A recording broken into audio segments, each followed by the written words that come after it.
This channel is kindly sponsored by YWOBB.co.uk, your one-stop shop for all your model making needs.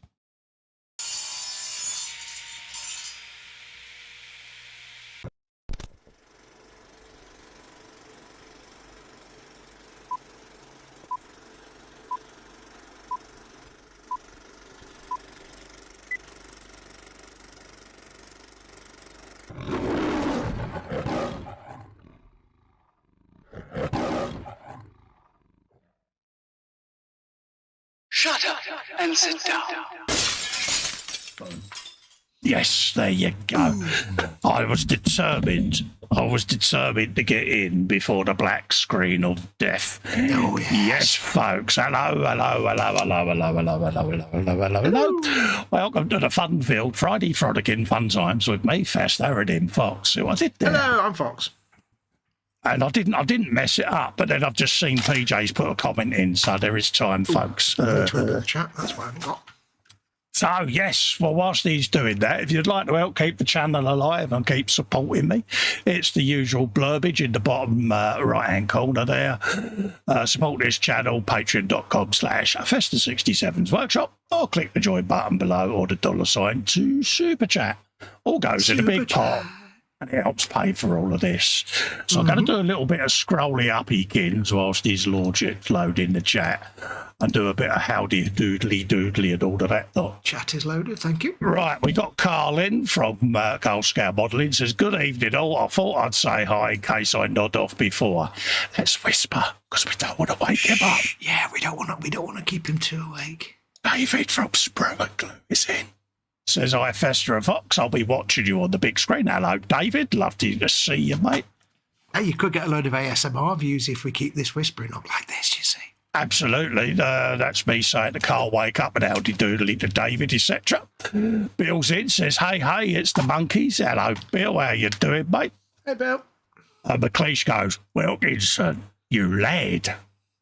You lad. And then he comes up and says, Fox, you great balloon. Yeah, there you go. Please. Hello, Andy. How you doing, mate? Yeah, Talking of Andy's, we got Andy Quinn in saying hello, mate. Quinn Star 24.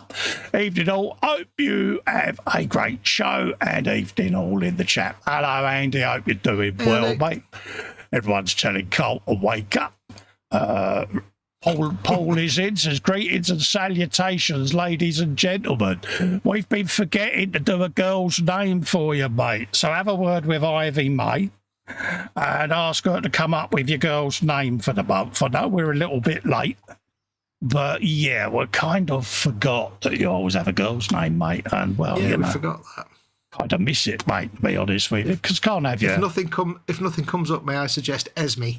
Yeah, we can't have him go around thinking he's a lad, can we? You know what I mean?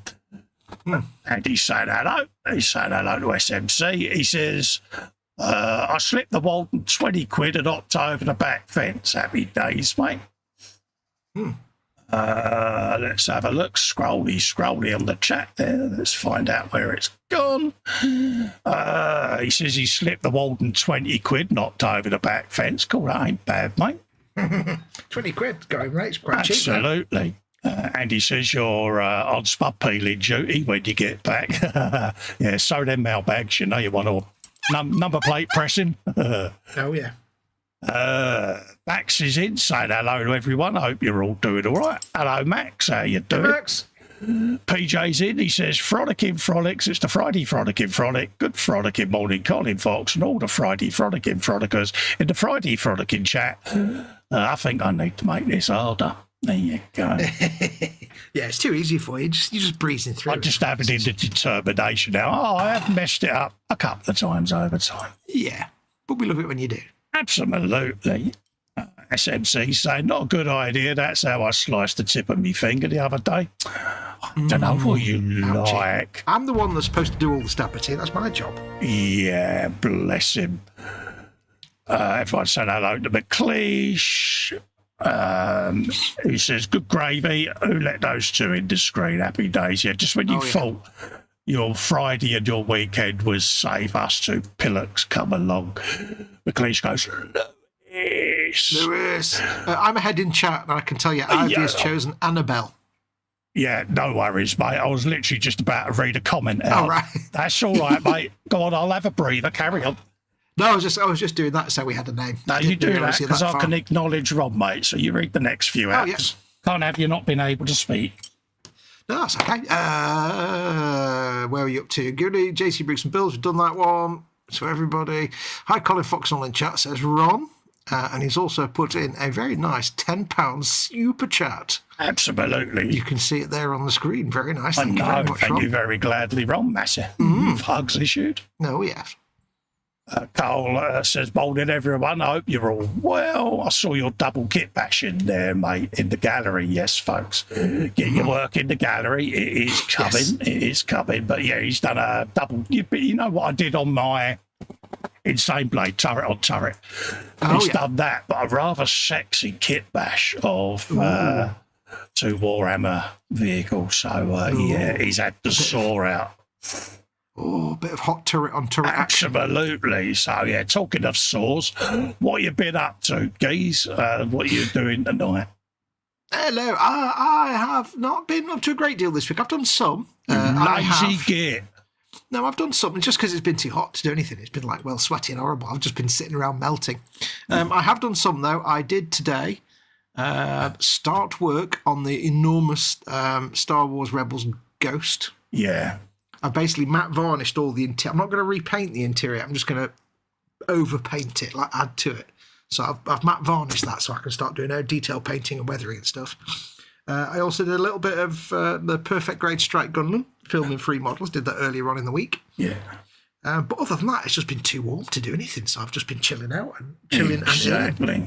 And tonight I will be carrying on with my One Piece Going Merry, which I'm only loosely assembling it for now. I'm just loosely putting it together, getting all the bits clean before I start priming and painting. So that's me. How are you? What have you been up to? And what have you been up to? Well, as I said to you last week, I was putting a video out this week for A-Models. So that went out this morning for those guys. Go check it out. So I'm happy I got that done because a couple of weeks I've been wanting to get it sorted and apparently edited down the next one for him, so done a bit of editing on content for my own channel. Couple of the bike builds, did some voiceovers on those. Good lad. Well, so obviously a couple of days midweek out of the loop because you know what. Yep.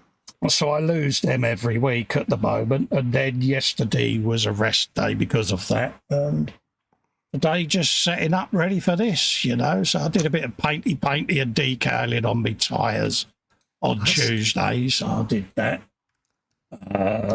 Checked everything on the MotoGP bike because obviously the paint had been cooking whilst I'd been otherwise disposed. Yes. And yeah, so I can get back to doing these couple of projects and get them further along. Probably edit down the first video of this bike as well and get that voiced over ready to roll.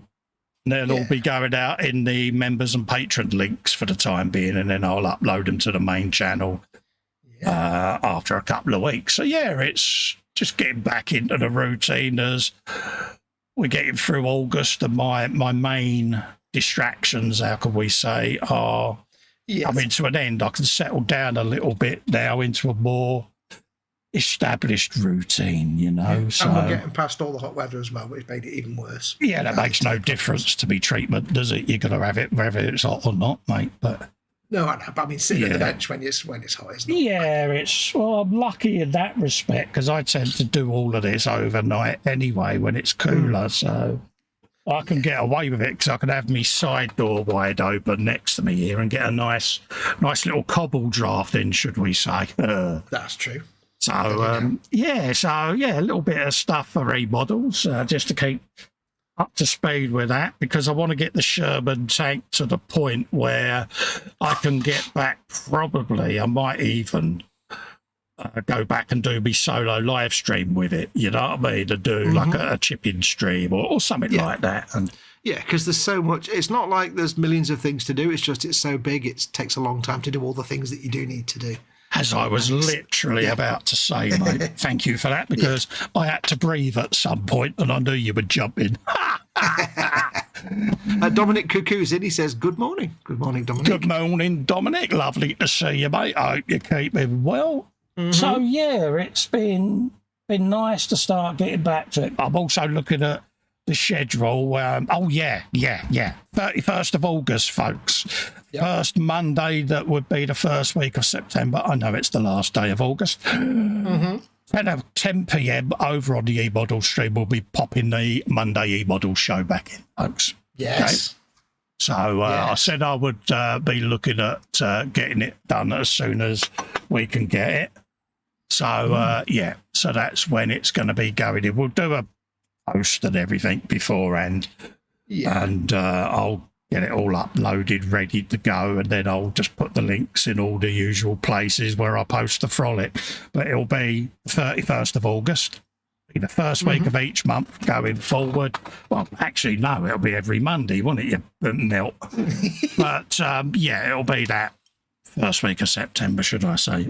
Yeah, and fair warning to everybody, Pete Mate did say at some point he might do, dear God, I might make something in AI to pimp it, he said.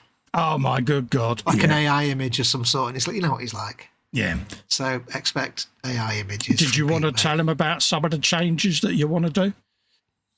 Well, we've been looking at what we can do. We're probably going to do lots more stuff like, nothing's set in stone, but we're thinking of doing, it's obviously going to focus on sort of what's in store and what's in the gallery, because don't forget, E-Models have got its own group as well. You can post all your builds in there and we can go through them in there as well.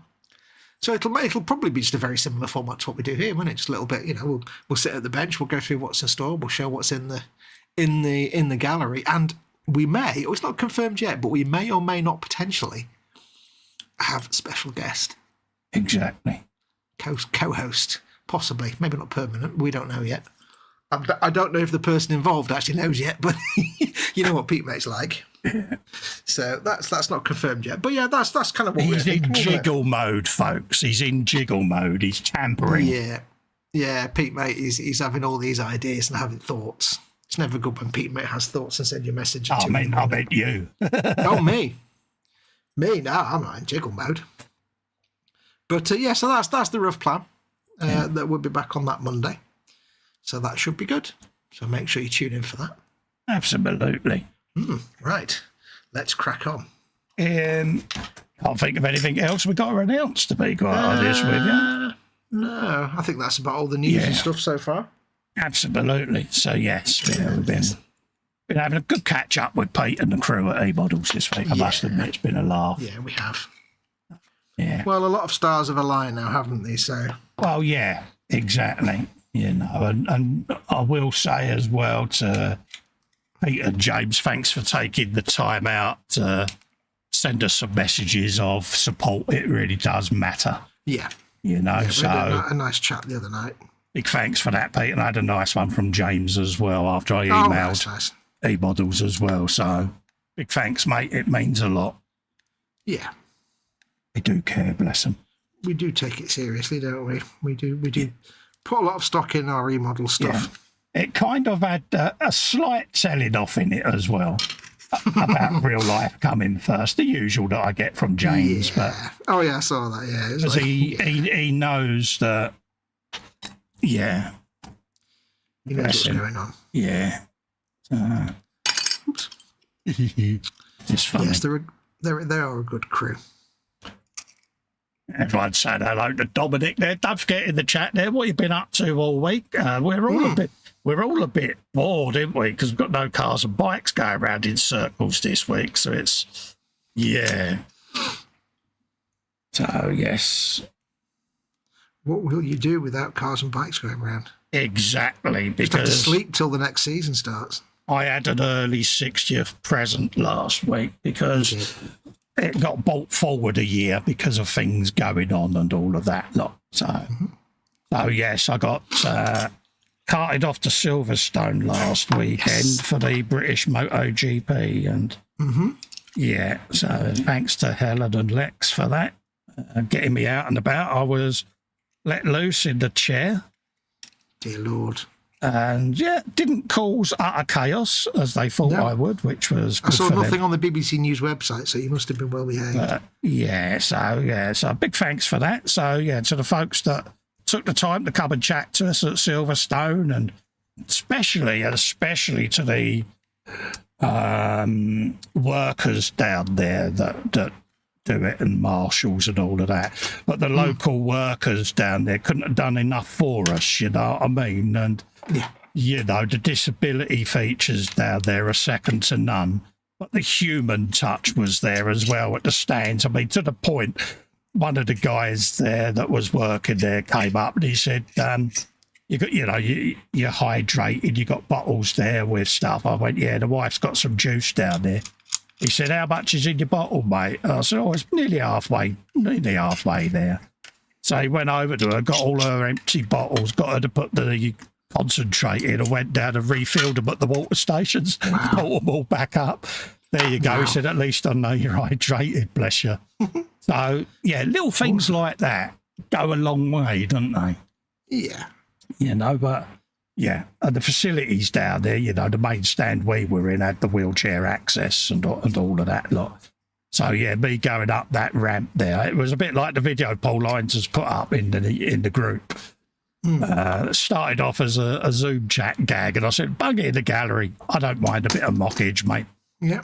So I'll show that in a bit. But, yeah, it was nice to get out. It was nice to do that. And it was also nice to do it without fear of falling over and hurting myself. Yeah. Oh, yeah. Yeah, that was the main thing, wasn't it? Yeah. You've got that freedom now. Exactly. So we thought we would strike whilst the iron's hot and roll it forward this year because, yeah, you just don't know, do you? I suppose when you look at Silverstone, I suppose given that it's motorsport and the sports are very dangerous, they probably tend to have a higher percentage of wheelchair using customers than most other venues, so they're probably more than used to looking after. Well, yeah, unfortunately, with the motorcycling community, there are a lot of ex-riders that are mobility restricted, should we say, now, for one it's probably thing or another. Stuff there. The only downside is I've got a left leg that looks like the guy off the Singing Detective, because not having any sensation in the skin on your legs has a downside. When you're in a pram, the area where the wheelchairs sit on Luffield at Silverstone, they jut out from underneath the roof. And Friday, for about an hour or so, I was on gas mark number 4 because I didn't realise my legs were getting a bit burnt, and the left leg's taking it the worst. It is. I'm not going to show anyone because it's not pleasant. But suffice to say, the nurse had to come out and have a looky-loo, and I'm having some burns treatment on it because, He sent me pictures, and it's like, I'm going to make all the lobster jokes. It's gone from that to something else now. But there's nothing you can do about it because it's part of it. But suffice to say, once reality had dawned that there was a problem, it was legs wrapped in t-shirts for the next 2 days, and that was it. And there was a fella along from me, a young lad in a wheelchair that had cerebral palsy. Oh, yeah. And his carer had him cooking out there without any creams or anything like that. So by day 3, this guy was pretty much blisters on blisters. And in the end, I leant over and said, you might want to cover him up. And I showed her what was going on with my leg. She went, ooh.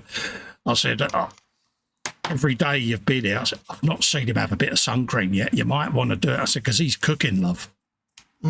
Once she realised, off she went. I didn't have a go, but I just pointed out that there could be a problem because if he's like me, he's not going to feel it. And it's like, how can she not notice that he's going red? And H was like, she was quite uptight about it, because I had fried up within a couple of hours type of thing, and. But suffice to say, she jumped on and was slavering him all over. But as I said, by then, the actual burns were quite deep. So I can imagine as the week's gone on now, he's back home. I can imagine that it's a similar place. So again, I know I'm rambling, but any of you out there that are a bit like me that have got, you know, diminished nerve responses, people like Bill and that I know, if you're out in the sun, just keep an eye on your skin because you're not going to feel your burning. I certainly didn't. No. But suffice to say, yeah, but you had a good time. That's all that matters. Well, this was it. You know, it didn't diminish from the fun. And no. It's one of those, I mean, H summed it up brilliantly. She said, being in that buggy does have its perks. Because look how close you've ended up to the track. And I've got some great video footage and that. And yeah, we got to go to all the places because they see you in a pram. It's, oh, come in, mate. You know, and it's like, oh, happy days, you know. When it comes to the motor museum and that, you know, we're quintessentially British. So, you know, me, I pulled up at the back of the queue in the pram and just sat there. This woman come frog marching towards me. I thought, oh, she looks a bit purposeful. You're like, what have I done now? She said, don't think, she said, for 1 minute you're going to sit there and queue up in that. Come along to the front. She said, we'll get you in now. She said, because you can't sit out here in the wheelchair in this heat. I said, what about the carers? They can come as well. Of course, Lex went, oh, this has got its perks. But, you know, it wasn't a case of wanting to jump the queue. It was them basically saying, no, you're not doing that. Yeah, this is what's going to happen. Okay. And then we got inside and the guy was like, once you need to go to the floor upstairs, he said, we'll put you in the lift. And he said, we'll come up with you. He said, we got to do that and we got to escort you just to make sure that everything is okay. And this is where you don't realise until a situation like that, how much goes on in the background for people like myself. So that's why I'm very grateful to them because they couldn't have done enough, you know. You don't realise, I suppose, how much able people just take for granted. You know, there were a few dickheads that wanted to try and be a bit silly. You know, it's like anything. It's that thing in the UK, you go down the stairs or up a slope or whatever on a certain side, don't you? But they would sort of walk towards you and just stand there, you know, and in the end it was like, yeah, that's all right, mate, I'll drive round you, shall I? Well, after a few times of that, H got rattled and just pointed out that, you know, courtesy costs nothing and goes a long way. This guy tried to get Larry with her. Silly boy. Yeah, that was his first and last mistake. Yeah, so I heard this real guttural F off done in the best Cockney style pigeonhead manner. That's my girl. And the guy was absolutely shocked that this tiny little woman berated him like she did. But even the guy's missus went, well, you would have been a dick, love. Yeah, he did have it coming, love. You know. Yeah. You know, and it was almost saying to H, good on you, love. Festa sent me a message. He said, he said, H has just said this to this random bloke in a real proper accent, and I'm so proud of her. Yeah. Don't get me wrong, you know, I mean, anyone in this situation, we don't want that preferential specialist treatment, don't get me wrong. No. You know, and I don't want to be seen as a radical disability person, because I'm not. Common courtesy. There are times I think, and I don't think it's deliberate. Well, in this instant, I think the guy was being a tool. But 90% of people don't realise. No.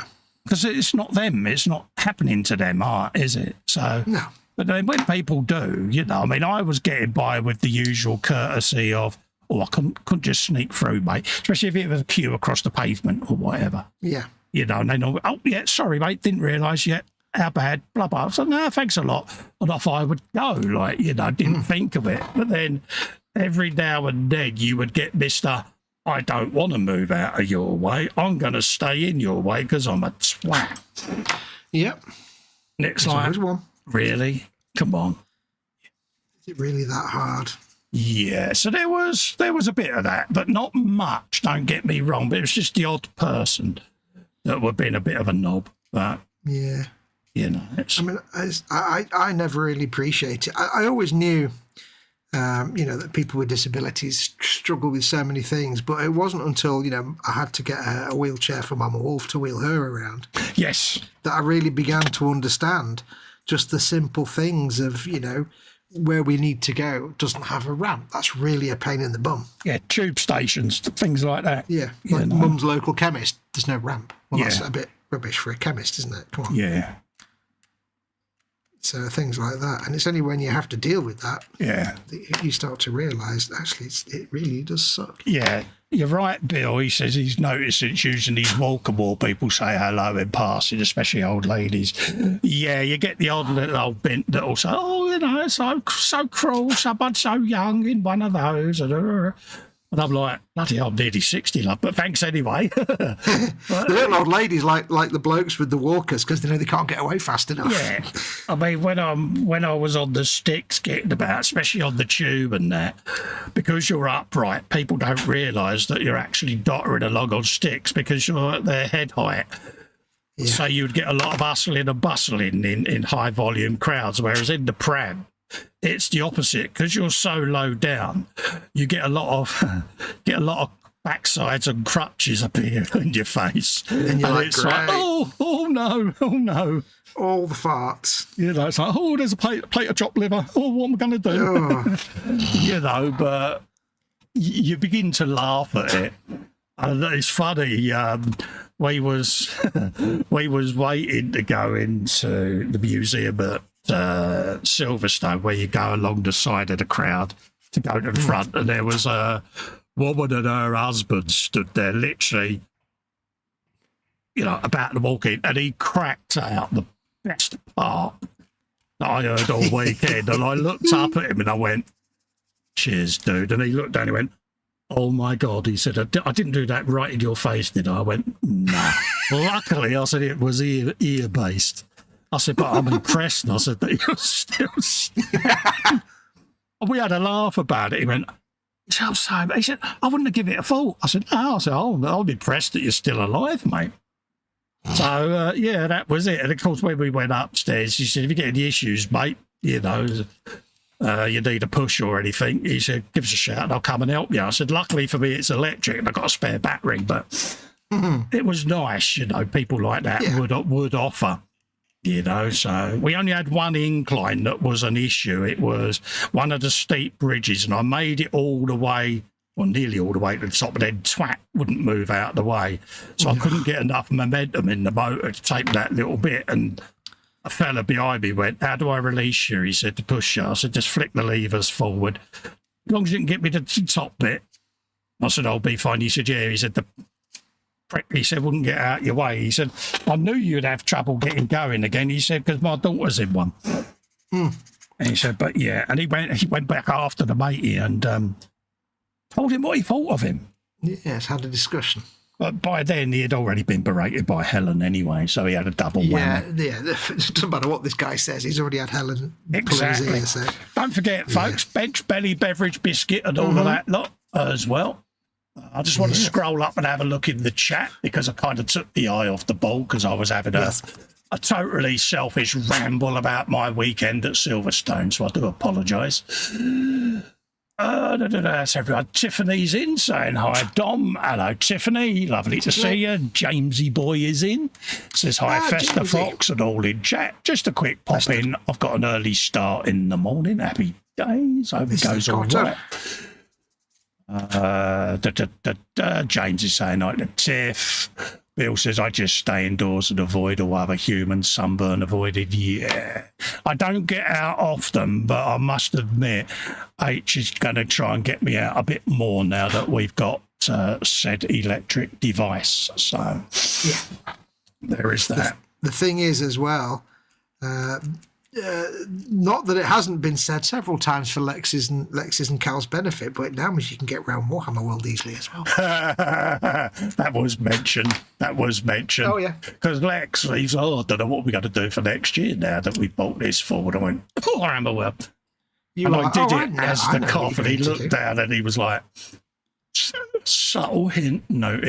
It's like, Yeah, I'm he in, kind of knows. I'm in London tomorrow, but not for pleasure. It's for medical, so I'm getting Yeah, dragged up there yeah, tomorrow. he knows now. He's gonna get that every time some kind of situation comes up. Yeah. Max says, glad you had a nice day out, Cole. You deserved it. Yes, I had 3 days of being fussed over up at Silverstone, and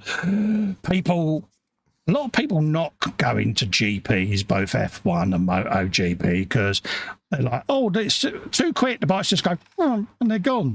Well, that's because they're looking straight across the track at them. You know, you can see them come towards you, you can see them going past you, you can see them going away from you.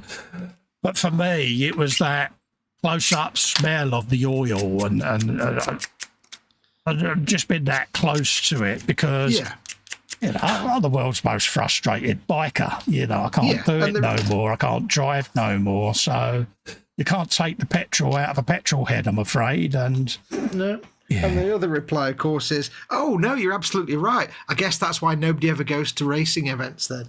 Yeah, it's a bit like going to a concert. You know, if it's televised, you can see up the artist's nose.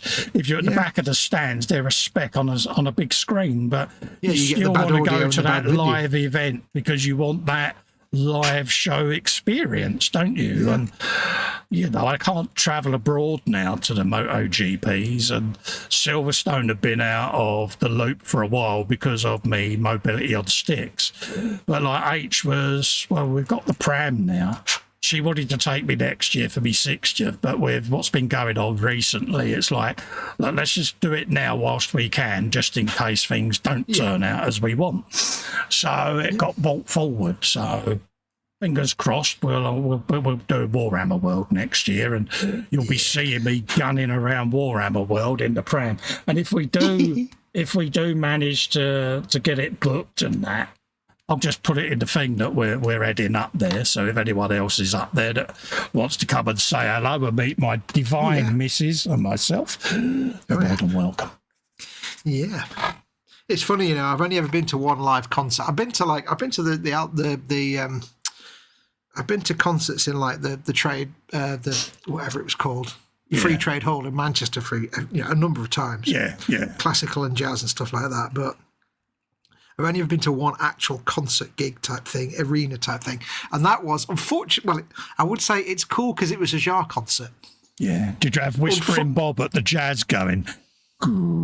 Great. No, it was Ted Heath. It was Ted Heath and his orchestra. Oh, he was a good old Joanna player. He was back in the day. Yeah, well, I mean, unfortunately, he was long dead by that point, but it was most of his original band, including the original drummer, who was like 1,000 years old and drumming like a monster. Yeah.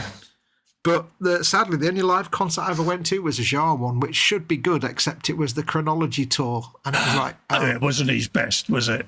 No. And also, I was sat miles away, and I just got lots of slapback and echo and delay, so it just sounded terrible. Oh, was you standing again? Oh, their audio is so bad, you know. No, they'd done a really bad job of, like, setting up the audio, the PA system, so that if you were, like, at the back end of the... Where was it? Was it at... Yeah. Man U stay. I can't remember now anyway. Man U or Man City. If you were sat at the back, basically nothing was in time because all the different you had to delay, yeah, all the PAs were out of sync, and it's like, wow, they really didn't set this up very well. Yeah. And it was, again, it was Chronology, which... Yeah, right, I'm just going to read a bit more chat out, mate, because I'm getting distracted again. Paul says, I wanted to stay at home yesterday because of the heat, but I had to go to the office as it was my manager's last day. But we did get lunch bought for us, and that was a bonus. Happy days, mate. I bet he was well skint after buying yours, wasn't he? See what I did there. Max is good for H. Yeah, she is feisty when she wants to be, mate. Bill says, I've noticed since using the water, people say hello more, especially the old ladies. He's chatting up the bints, isn't he? That's what he's doing. Yeah, and they know he can't get away fast enough, so... Paul says, I had someone on the bus once ask Ivy to stand up and flip the seat up. Bear in mind, she was in her chair at the time. I turned around and told the person to open their eyes and use their brain. Yeah, good for you, mate. Says why they invented the little blue pill, the Bill. Paul's belly, chicken and veg pie and chips. He's having 2 bacon sarnies with brown sauce. Get in. Bench is a 1/35 Tammy Panzer 4. Balloon is large hot air one. Biscuit, dark choc, digestive, a controversial. I know, nothing wrong with that. Mate. Controversiale. Max says, yeah, the weekend at Silverstone's probably made your year. Yeah, it was, mate. Paul says, if you do Warhammer World next year, he said, we'll need to meet up for a non-alcoholic drink. Yeah, what I'll do is in the Zoom chat, you're in the Zoom chat, Paul, aren't you? Because you're in Zoom. What I'll do is I'll put a thing in there that I'm doing it, and then I'll put a thing in the group that will be about up there that particular weekend or whatever. And I'll try and give advance notice, and that way if anyone wants to come up and say hi, then well, I'm welcome to pop along. I'm just as bald in real life as I am on here, but gives us a chance to shake hands and say howdy doodly, doesn't it? Well, it can be a meet and eat because there's Budman's Bar there where you can get food and drinks as well. So. Yeah. James, assuming you haven't spent all the money on Warhammer. Yeah. Right, I've got a very bit more chat, mate. Give us a minute. Belly homemade chicken curry, bench 3D prints of Minicraft, 1/16, 1928, Lincoln, L. Trich, beverage cherry Pepsi. I ain't had that for donkey's years. Tiffany Lou is belly is barbecue chicken, paprika wedges. Bench is the trumpet and mini operations Optimus Prime. Beverage is Fanta Orange. Nice one. Bobby says, I saw Springsteen at Anfield last year. I got to see him at Wembley Stadium on his board in the USA tour at the old Wembley, mate. And yeah, I love a bit of the boss. Yeah. PJ says, belly smoked haddock fillets with new spuds, carrots and green beans. Bench is a 35th dystopian diorama and he's 1/12 MFH Jack D type beverage water, and that ain't a sad admission. No, keep yourself hydrated, Peach, mate, because I drink lots of water. It's the way forward. I get through gallons of stuff. I've got a cup of Rosie. Yep. And I've got my big bottle of orange that you can see just next to the wheels of my Metro. I've been drinking lots and lots and lots of water today. Mostly because milk ran out and I'm not that keen on black coffee. But I see my tea's black with a tea bag in it because, I'm sad. Well, I gave it in the end because I drink Dow Egberts because the only choice I basically had was... Ew, I drink Dow Egberts. Well, it's just dead nice. But anyway, I had a choice between my normal Dow Egberts with no milk or these little sachets of Nescafe my brother brought when he came to visit, which are like they've got milk powder and stuff in them. But they're kind like of caramel flavour. Yeah. Yeah, and the caramel it's horrible. I'm like, I'd rather just try the black coffee. And actually, it wasn't that bad. Yeah. I do like Dow Egberts. Bill's belly, small portion of spag bowl with gluten-free bread and a cup of tea. Nice. Tea's got the almond milk on it. He says, I'm on a health kick at the moment. Bench, nothing at the moment. Is that all the benches or just the main bench? Bevy is water. See belly, he says. He says he's lost 10 pounds in a couple of weeks. Oh, mate, hopefully you find it, mate. I've got a couple of fivers that I can post you. That's what I did. You can get a bench for £10. Actually, I bought this workbench for £10. Yeah, there you go. It's huge. Don't forget, folks, get your work in the gallery because we'll be heading over to the gallery shortly and be having a looky-loo in there and making a fuss of you all and dishing out the hugs of caredness because I can. Oh, yeah.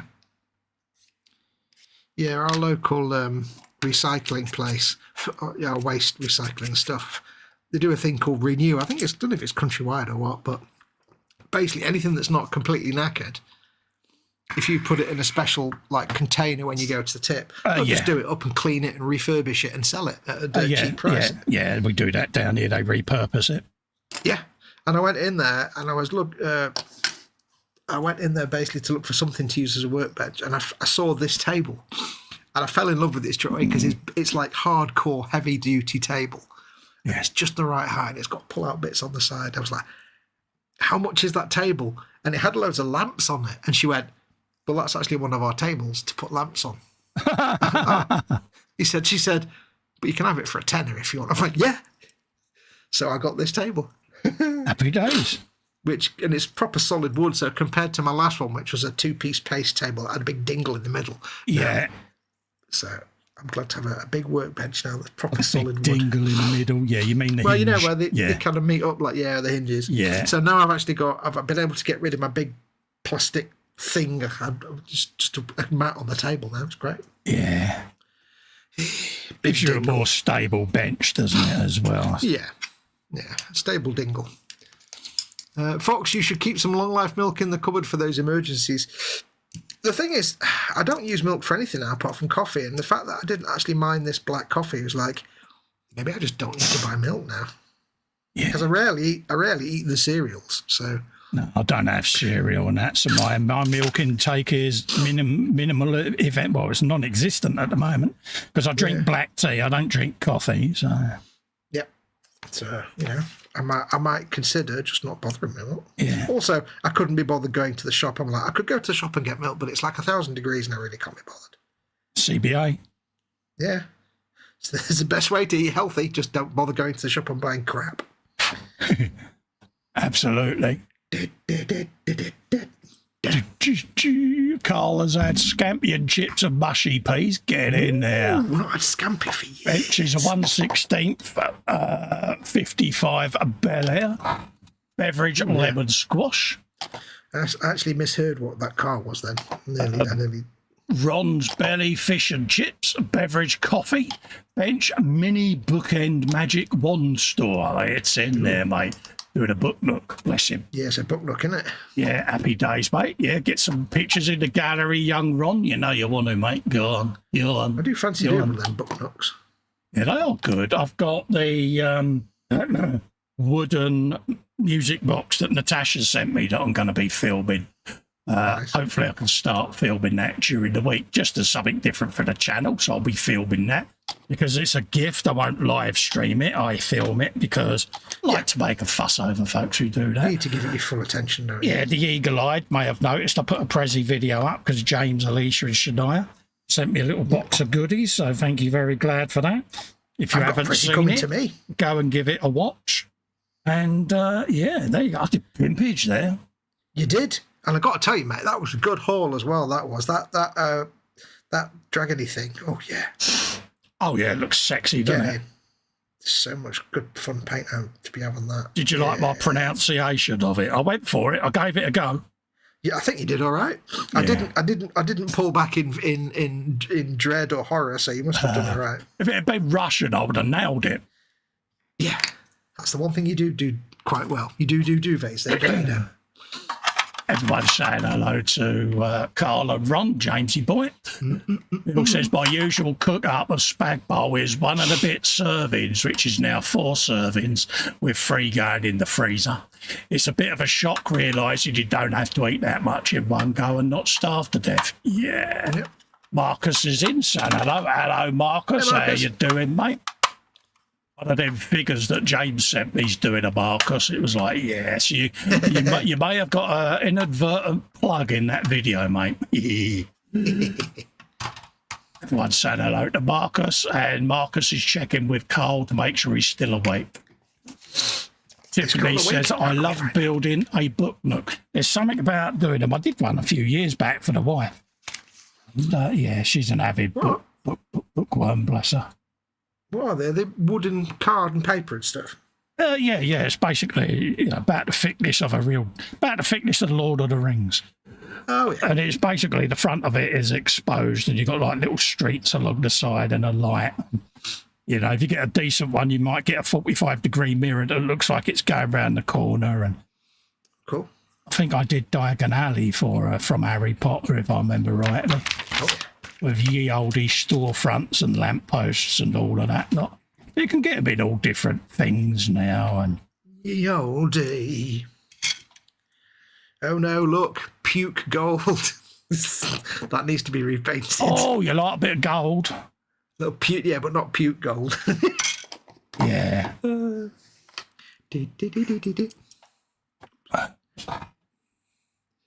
La la la la. Yeah, something about doing the old book nooks. They're great fun. Yeah, we'll have to do one at some point. Carl Scale Modelling says, hey to Jamesy, Bill and Marcus. Just about Marcus. Scott's Models is in and says, g'day from Saturday. Oh no, he's in the future. Hello, mate. How you doing? Lovely to see you, Scott. I hope you're keeping well. He's doing that future Australian stuff, isn't he?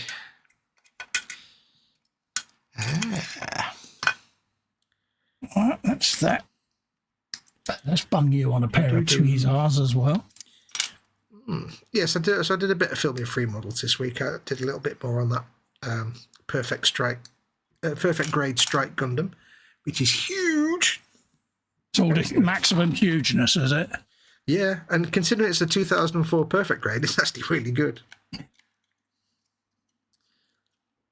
Right, I'm going to start getting ready to load the gallery, so keep clapping on if you want, mate. Yes. Saturday here too, says Jamesy. I thought you were in Scotland, Jamesy. Oh, no, it is, because it's, I don't know, yeah, it's after midnight. So here as well, also, it is Saturday. Yeah. I did realise I've got a bit of a backlog of e-models builds. I've got the Gundam, and I've got the Imperial Knight that I started filming years ago. That needs doing. I've got to do the finishing touches on that Bane blade, but I don't know how to do that because we kind of mostly finished them.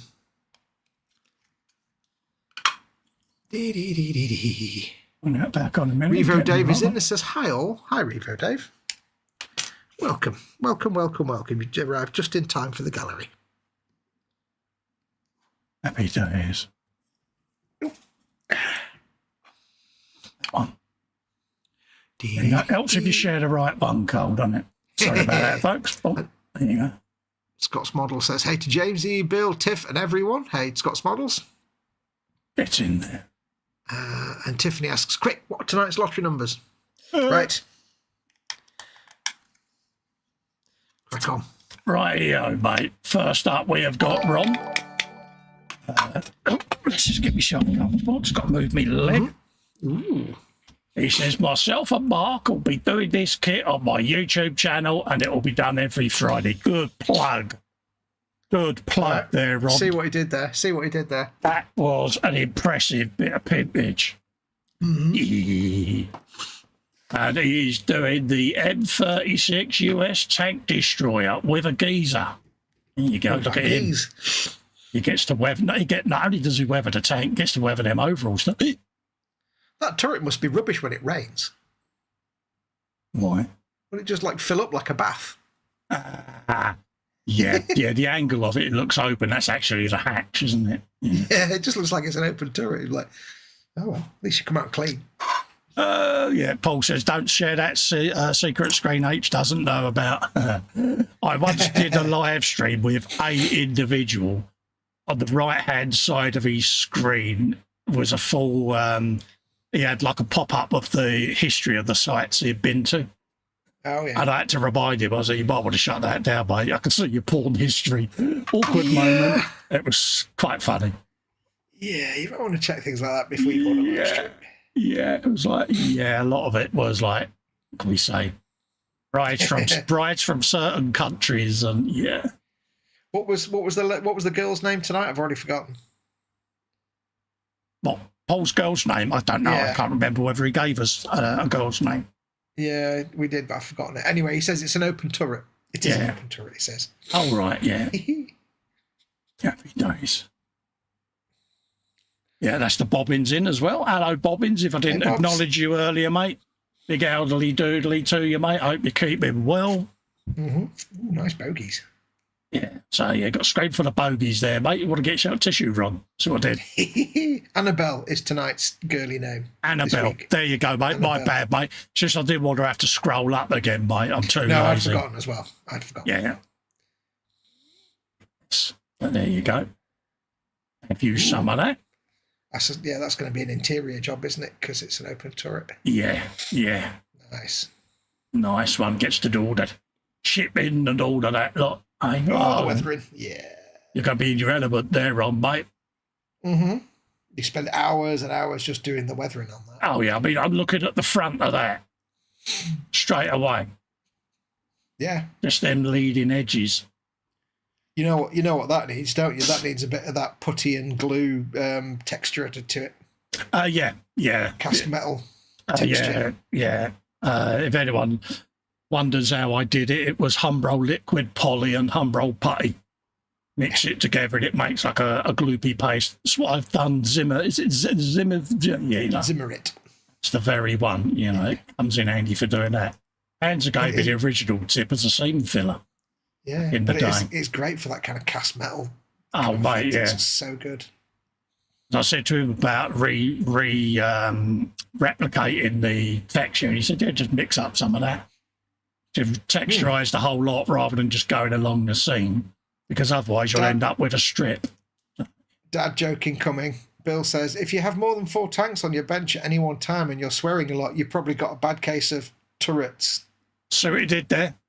About 1,000 XP for the dad joke. Get in there. Here all week, try the fish. Big hug of kindness issued to the Ronster there. Mm-hmm. Take your time with that one, Ron.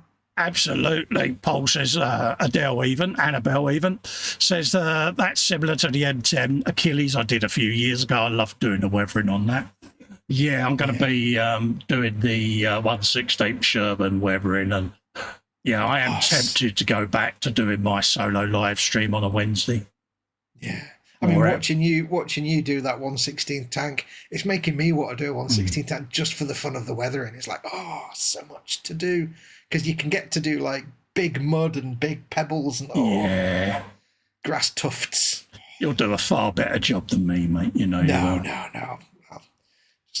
I just want to do something that big with the weathering. It's so good. That's Alan. What have you been buying this month? This is for their Friday the 7th of August. This is for their live stream, folks, so you can go in and post it, read the blurb and all of that lot. Because I have quite stringent rules on posts and things there, so give it a read, folks. Yes. So that's for the Modelers Friday. Is that so? Yeah, the Modelers Friday night live show. I had trouble reading that then. It's only reading that. It's all the pimpage. Maximum pimpage there. I'm there for prime time as well. Says you don't know what you're missing. Yeah, he's a good lad, he is, Philip. Natasha, a.k.a. Crafting Budgie Mama. Made and finished within 2 weeks, she says. Festa said I needed to get some work up in here, and Festa, here you go. I stuck to my word. Yeah, I may have told her off for not posting her work in the gallery because she's been sending me pictures, and I kind of pointed out that there is a thing in the group called a gallery, Natasha. Don't send them to me. Yeah, and she was like, you're telling me off. I was like, yes. So good for her. She's posted it in it. I know why, because it's a very crafty, the stuff that she does. And as I said to her, it's called the hobby group for a reason. You post anything. Crafters hobby. It doesn't have to be scale models. There you go. There's a box. Yeah, I do like the look of that. Still making a scale model of some sort, so it still counts. You are still doing it as a bench, and it's a hobby. Yeah, it all counts. It's still a model kit. Look at the detail in this. The old Joanna there. Look at that, eh? Look at the little triangle bits on the front of the keyboard unit there. Just so detailed. Yeah. You mean the veneer and all of that lot. Yeah, look at the books. Yeah, you got a textured carpet. Exactly. So that's really cool. They really are. How difficult good. are they? Are they tricksy or are they? Nah, they're straightforward. Dude, I mean, come on. I know you get the easy line out for a 2-piece Warhammer kit, but I think even I get you the easy could line for 1-piece Warhammer kit. Mind you, I'm using this loosely. I think even you could do one of these, mate. But then you are the GNU, aren't you? Yeah. I did build a few of those like cardboard model railway buildings when I was a kid. Yeah, I just like these because they got a bit of character. Yeah. And you can finagle with them, and you can make them your own. I mean, when I did H's, I put a little tiny CMOS battery in there, so it's got little wall lights that were warm LEDs and just little features like that. See, I could add a little bit of, not weathering, but a little bit of sort of stuff to it, and then like you could do a 3D printed figure in it and stuff, all kinds of things, couldn't you? Yes. A little diorama. Cool. Yeah, Tiffany says, they're pretty easy. Just make sure to use a stronger glue than PVA. Exactly. Gorilla Glue or CA glue, anything like that. Cool. They are good. Herb. Yeah. Is that the letter from the place being delivered by the bird? Absolutely. Absolutely. But, you got things like the clocks on the walls and little mirrors and things that you can do and add to. I mean, you think the picture frames, you could put personalised pictures in them, Yeah. Surprised you didn't put Mickey in one of them picture frames, Natasha. Ah, you missed a trick there. She's now thinking, damn it. Painted Circle 55288 is in, says, greetings from Virginia, USA, detailing Zone Mortalis while listening to you. Oh, welcome, happy days. Painted Circle. Welcome. Have you got a specific name you want to go by, or are you happy you're just calling us calling you by your YouTube handle? But yeah, introduce yourself, mate. Thanks for coming in and keeping us two Pillocks company. We're here every week at this time, so you'll be able to catch us from the US this time on a Friday. So we just prattle on with the gallery and that, mate. Just want to put a link in there, Fox, for the group. Yes, I can do. Give me a minute because I'll have to dig the link out. Or if anyone else in the chat that's got access to desktop, I'm all right. Copy and paste it in. There's a group that you can join. There's enough mods in here that could approve your joiny. So I shall put a link in for you. So there you go, mate. Look, a bit of curtainage and all of that lot. I do like these. They really are good. So the crafters out there. And even the scale modelers, if it's something that you've not done and you think, oh, I'll have a go at one of them, they really are great to do. There's a link to the Facebook group, and we'll keep an eye out. And absolutely, and thanks for the sub, mate. Massively appreciated. Helps keep the channel growing, mate, because I am the world's worst pimper. I don't promote me work and I don't promote me channel as much as I should. And he's got better over the years. Yeah. But there's still the occasional facepalm. It could grow a lot better than it does, but yeah, I'm a bit useless at self-promotion. Yeah, you've got much better, though. You really have. Yeah, I just don't want the world to think I'm arrogant and up my own arse, you know what I mean? But Bill says, he said, now I need a book nook bench. Oh, dear Lord. Yeah, well, look at the work surfaces in there, Bill. I got him, he posted the kitchen thing, and I said, are they kitchen benches? And he was like, actually, they're worktops. And then sent me a picture of a wheelchair bench that clips on. I may have ordered it, Bill. Tiffany says to him, that would take a lot of book nooks, Bill. Yeah.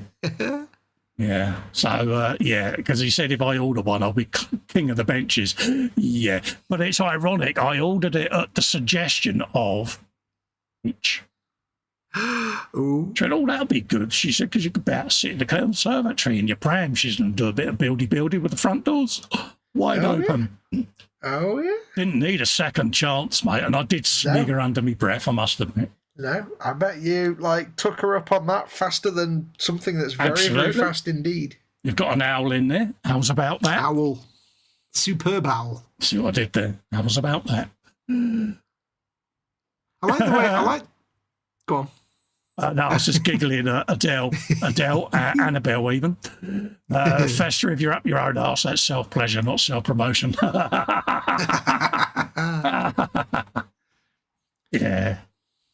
I like the way on that fireplace, the lower half of it looks like sort of rusty old iron grating. It's just really nice. Beautiful, though, don't they? They really are good. You'd love doing one of these. She sent me, it's a coach. Like a all-strong coach, but it's a music box, and it's already been claimed by H. When you build that looked nice next to me bed. I was like, okay. So she's already staked her claim to it. Yeah. That one looks very Skyrim. I could do with a 3D printed Khajiit to put in there. Khajiit made. Yeah. So there you go. But yeah, it's just got all these little details. I mean, look at the brick texture. Little features. And Bill says, Colin pulled the old make 'em think it was their idea switcheroo. Bill, you would have been so proud, mate, because I giggled, but I had miniature Bills on my shoulder, one angel Bill, one devil Bill, and it was like, the angel was like, played that well, mate. Both of them are going, get the bench. Devil Bill was going to grow up so fast. Yeah. Lovely work. Oh, yeah, look, there's the wiring. So you've got a bit of lighting going in there, little battery box underneath. Nice. Happy days. Even I could do that wiring. You said it. You said it. Yeah. The thing is, technically, I can do the wiring on the Partworks. It's just because they're kind of preset, aren't they? So how does your DeLorean work then, mate? Yeah, that one didn't quite work out properly. I think something got disconnected. You weren't going to get assembly. away with sitting there lording it over people going, I can do the electrics in the Partworks. Yeah, come Well, on. on the other ones, it was mostly fine. That one. You design- really design don't want to take it apart just to do that. I reckon it's a plug on PCB myself. Yeah, it'd be one plug loose, but trust me, if you'd built it, you'd know why you would want to take it apart again. Hey, mate, I did the Mustangs and the Eleanors, the Batmans, and it's like, Not taking that apart ever again. absolutely. Beautiful work. Yep, cool. Absolutely beautiful work.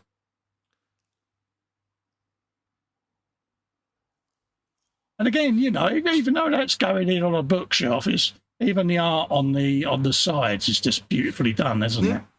It looks great. Makes it a nice little feature, doesn't it? Oh yeah. Really are good. And there you go. There, it's got the glass front. Keep all the dust and detritus out. Yep. Bill says, if it had gone the other way, you would have just showed H the 24/7 chat and thrown me under the bus. Absolutely, Bill. That was my plan, Bill. Plan B even. I did have Messenger open at the time and the phone in the hand, and it was like, yeah, if this don't go my way, I'm going to, it was his idea. He made me do it. It's Bill, big boy Bill. Yeah, because I even had the screenshot of the link he sent me and all of that lot. So it was like, yeah. So you'd have been under there, Bill, without hesitation, mate. It is the way forward. But yeah, there you go, folks. Inside there. Yeah. Quite voluminous. They really are good. Yeah, I like that a lot. Little characters there. Staircase with all the balustrades and all of that lot. Balustrade. It's a good word, that. It is, isn't it? But look, got a candle, fork handles. Fork handles. I sent Festa a picture the other day, and it was literally candles to the number of 4, but the candles were designed to look like the handles of forks. Yeah, I'm 3D printing it, mate. Good lad. So they were 4 candles, literally. I'm going to use clear resin to do the flames on the cat. Put LED in there, mate. Man. So I shall print 2 of them and send you one up, just as your reminder. But yeah. I've got a paper on the wall how nicely yellowed all the edges are and that, you know. I could look at these all day long. Don't love a book, because they're interesting, aren't they? You see a little bit of light coming from a bookshelf. You go, nooky nook there, mate. Let's have a little. It looks really, really big in the photographs, and then you realise all that incredible detail, and it's actually book size. Absolutely. It's amazing. So she was getting a very well-deserved. I wonder who came up with the idea of book nooks. Who started that? It seems to be quite a popular thing now. Well, yeah, James, the one I did, there was a big thing on Diagon Alley, wasn't there, from Harry Potter? And that was some of the first ones. And then I saw a Gothic one that was like a Gothic street, you know, and steampunk themed book nooks and things. So, yeah. Jamesy Boy's off. He says, sorry, I have to go. See you all later. Take care, Jamesy Boy. Yeah. Yeah, you're right, Ron. He says there's a lot of sub-assemblies before you build the book nook. Yeah. Yeah, it's a bit like sub-assembly, and then you drop it all in there bit by bit. Yeah. Like Bill got a book nook, and the first thing he had to assemble was the bench. Oh, yeah. And then he built the book nook. Rightio, Sprue and Glue, work on the Tamiya 135th Universal Carrier Mark II. He says it's slow going due to the heat at the moment. I'm progressing. Thanks for looking. Hey, mate, it takes as long as you need it to, David. You're like us, mate. You know, the heat can drain you, mate. So just keep hydrated. No schedule. Go on. I said there's no schedule. Oh, sorry, mate. Yeah, I stupidly paused for a breath. Just stay hydrated, mate. Because, we need you firing on all cylinders, buddy. He's got the figures going on there. Look at them bad boys. classic British shonky bit of armour. Shonky vehicles they made in World War II. Oh, absolutely. When you look at the beautiful engineering of the German tanks and that, you know. You see our little bits of agricultural nonsense pulling across the fields. And then, of course, you had the Russian armour, and it's like, It's all tractors. Yeah. The Russian support trucks that had the crank handle on the front, and every 2 miles they had to re-crank it. Yeah. Yeah.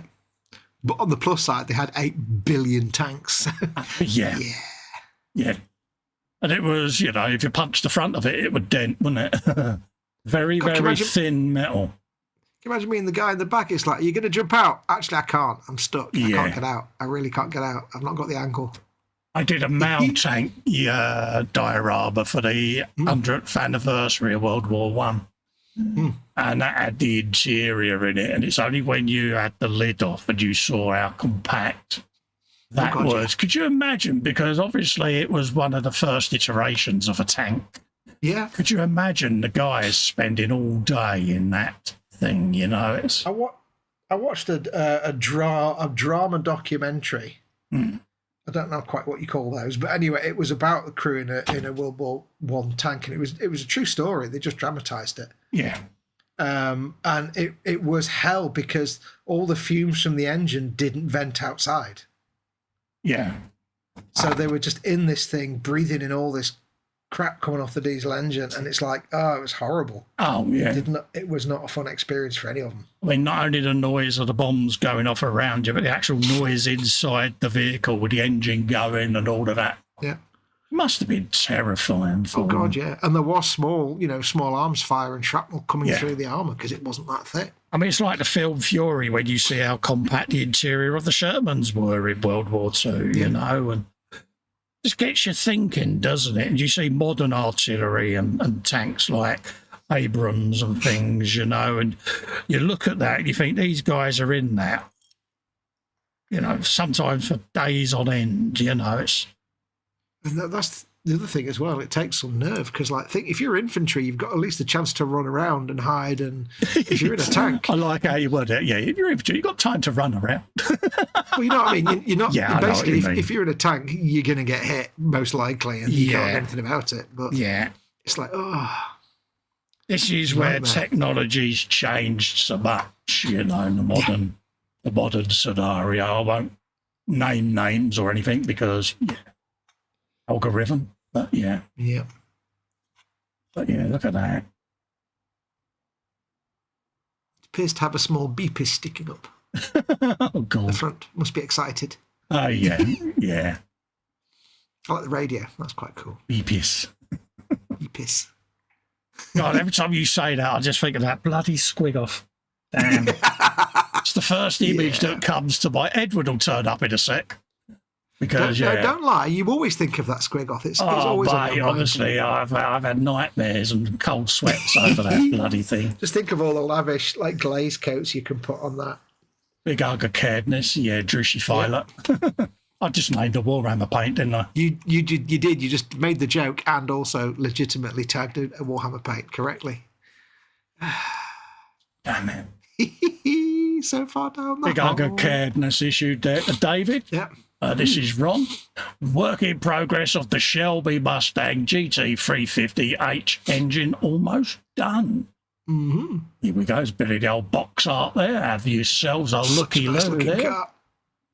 That is the 124th Revell's finest quality Mustang GT350H. It does look rather sexy sat there, doesn't it? The Americans knew how to design cars. We didn't, not at that point. There you go. He's doing a bit of the old engine work. Now, when this goes in the chassis and the body is on, you need to do the full engine noises, Ron. I do expect you to do brum-brums, mate. But proper V8 rumbly brum-brums, not just like British, twin-pot engine brum-brums. Yeah. Carl's got the first idea there. He says, I'd rather have been in a tank than the first submarines. Yeah, true. I've always wanted to go under the North Pole in a submarine. There's something wrong with me, isn't there? If I'd ever managed to get into the Navy or anything like that, I'd love to have been a submariner. Don't know why. It just appeals to me. Whenever there's a film and the submarines are in there, I'm like, oh, yeah. In a way, when you think about it, I suppose, realistically, of all the branches of the military, I could be speaking at my bum, but technically, probably one of the safest is the Submariner Corps, because... I mean, for me, it's that isolation, isn't it? You know, it's that sort of, you know, housebound, bench-bound, choosing the isolatory hobby, don't we? And we insulate ourselves from the world. And I just sit there and think the fault of being at the bottom of the ocean or just popping along, you know, incognito in a submarine just appeals, doesn't it? You know? Yeah. I suppose it is one of the safer branches of the military. But then I'd feel sorry for the people trapped with my flatulence, if I'm honest. Well, yeah, the flatulence would something you'd have to consider. Yeah. A big old engine going on there, Ron. Get in there, my son. Good engine sound there. I'm impressed with that. Thank you. Bit of the old oil filterness going on there. I love those old muscle car V8s where, like, when they're just idling and it's kind of going... It's just like so much power. Oh, yeah. You could just... It's a throaty... It's a bit like listening to Orson Welles gargle. Yeah. You know, you can just... I'm going to gargle. It's just like, you know, like of that era, a British car idling just sounds like a weak asthmatic. But if you an American muscle car, you can feel it in your bones. Exactly. You know, it's just one of those, isn't it? Right, there you go. That's what I'm doing now. I had a big thumbprint in them in my glasses. Oh, no, nothing worse. Yeah, you got a bit of detail there. He's got all the cylinder heads going on there. Bill says, and sing Grease Lightning whilst dropping it in. That was it. I was trying to think of what, John Travolta stood on top of the engine there, I always liked that car because of the clear Perspex bonnet. Just had that appeal, didn't it? Yeah.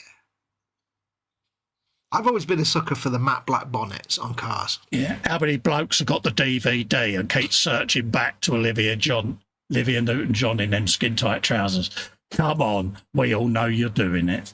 Yeah, it's only because they haven't got the woman from Tiswas on video, so they have to go for Olivia Newton-John instead. Yeah, Sally James. That's the one. I couldn't think of the name. And there'll be a brief 5-minute pause. Hit the test card. See, I've just got this image now of Sally James and Intendant Kira. I'm not saying any more than that. Hit the test card. Yeah, focusing on this engine, he says, distraction.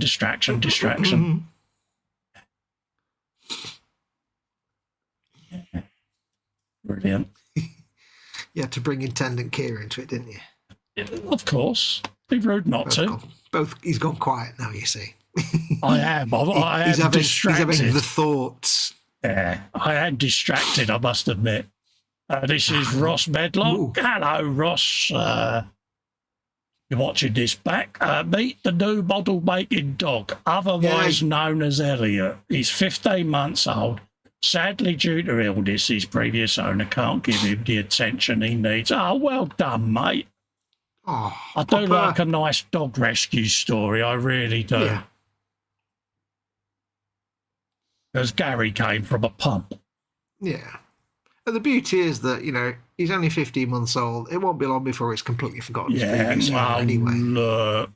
Oh. I'm a big softie when it comes to pooches, but I'm even more of a softie when someone does a rescue like that, because it is nice. All animals deserve to be loved. Me and Helen was talking about this recently.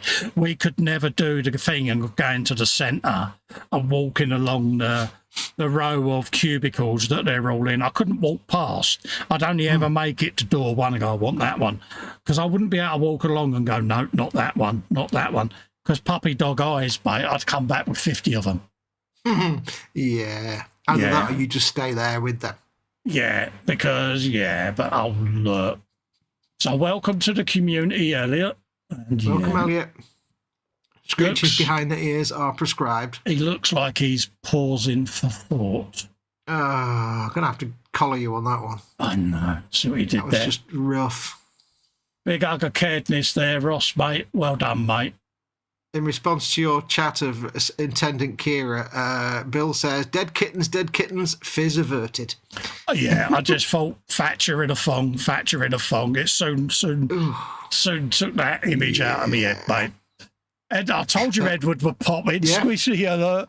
Hi there, Colin Fox, everyone in the chat. Funny thing, my ears were ringing a little bit ago. Someone mentioned Squig Off Bitmis. Yeah.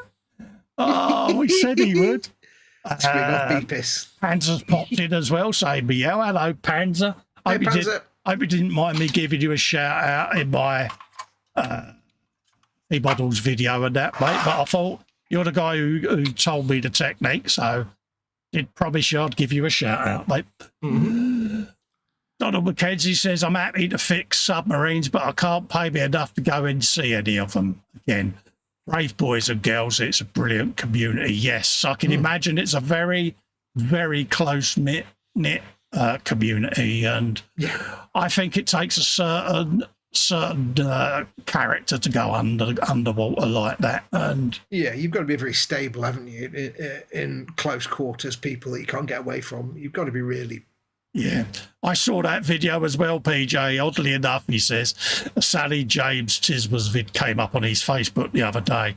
She was wearing a school uniform. The ironic thing was she was in amongst like 12 and 13-year-old boys, full-blown schoolgirl uniform, and I was like, damn, I wish I could teleport back to that studio. I'm there thinking, I had the wrong childhood. Yeah, now you know why, though. All the schoolboys of that era watched Tismer's on a Saturday. Oh, yeah. Yeah. With their dads. Yeah. Oh, mate. Sally James. I remember her walking around in full Centurion garb, and it was like, yeah, children's TV show Saturday morning. Yeah. It was brilliant. Panzer's issue in the Festa. Thank you, very glad, mate. Yes. Good to see you in, buddy. Lee Barrett, rolling chassis.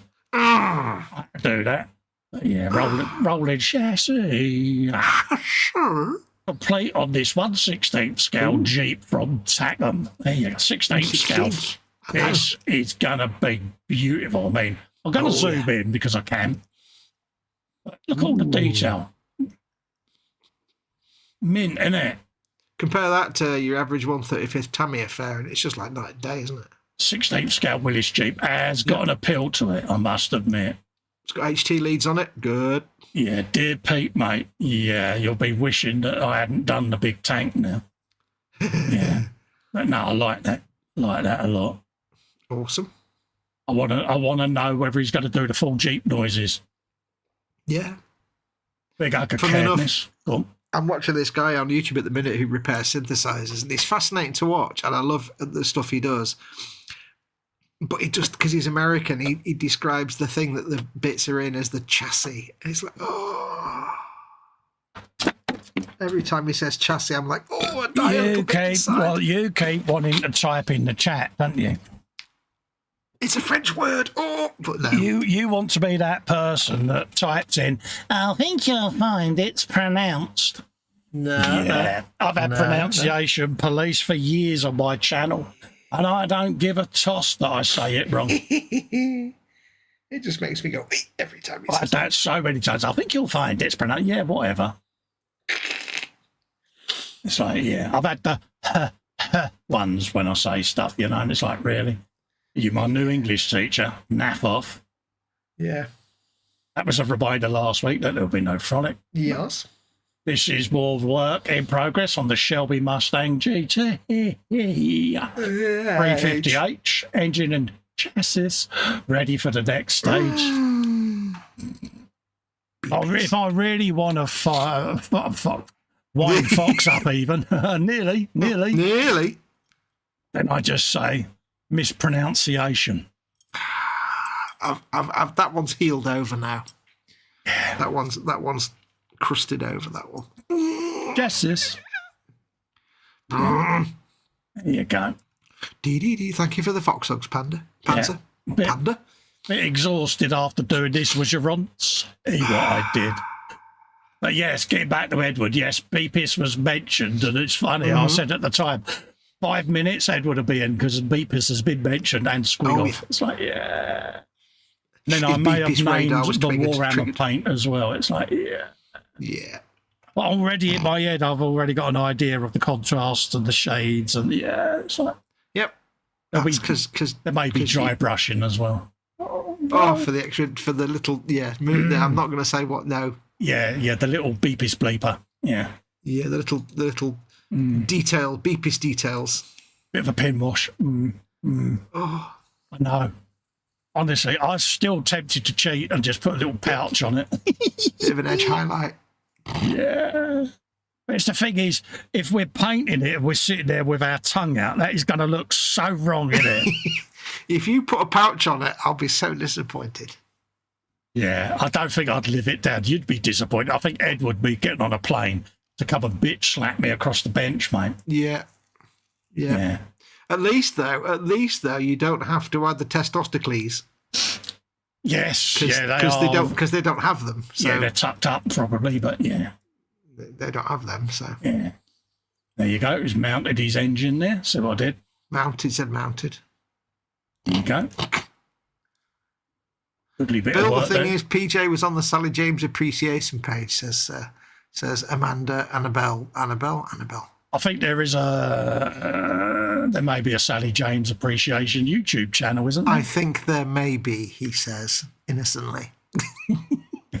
Totally Tiswas is where I got it on YouTube. So yeah, maybe a channel I'm subscribed to. Obviously for nostalgic reasons. Oh yeah. That's why you've got like 18 different channels on your favourites list with Tiz was in the title.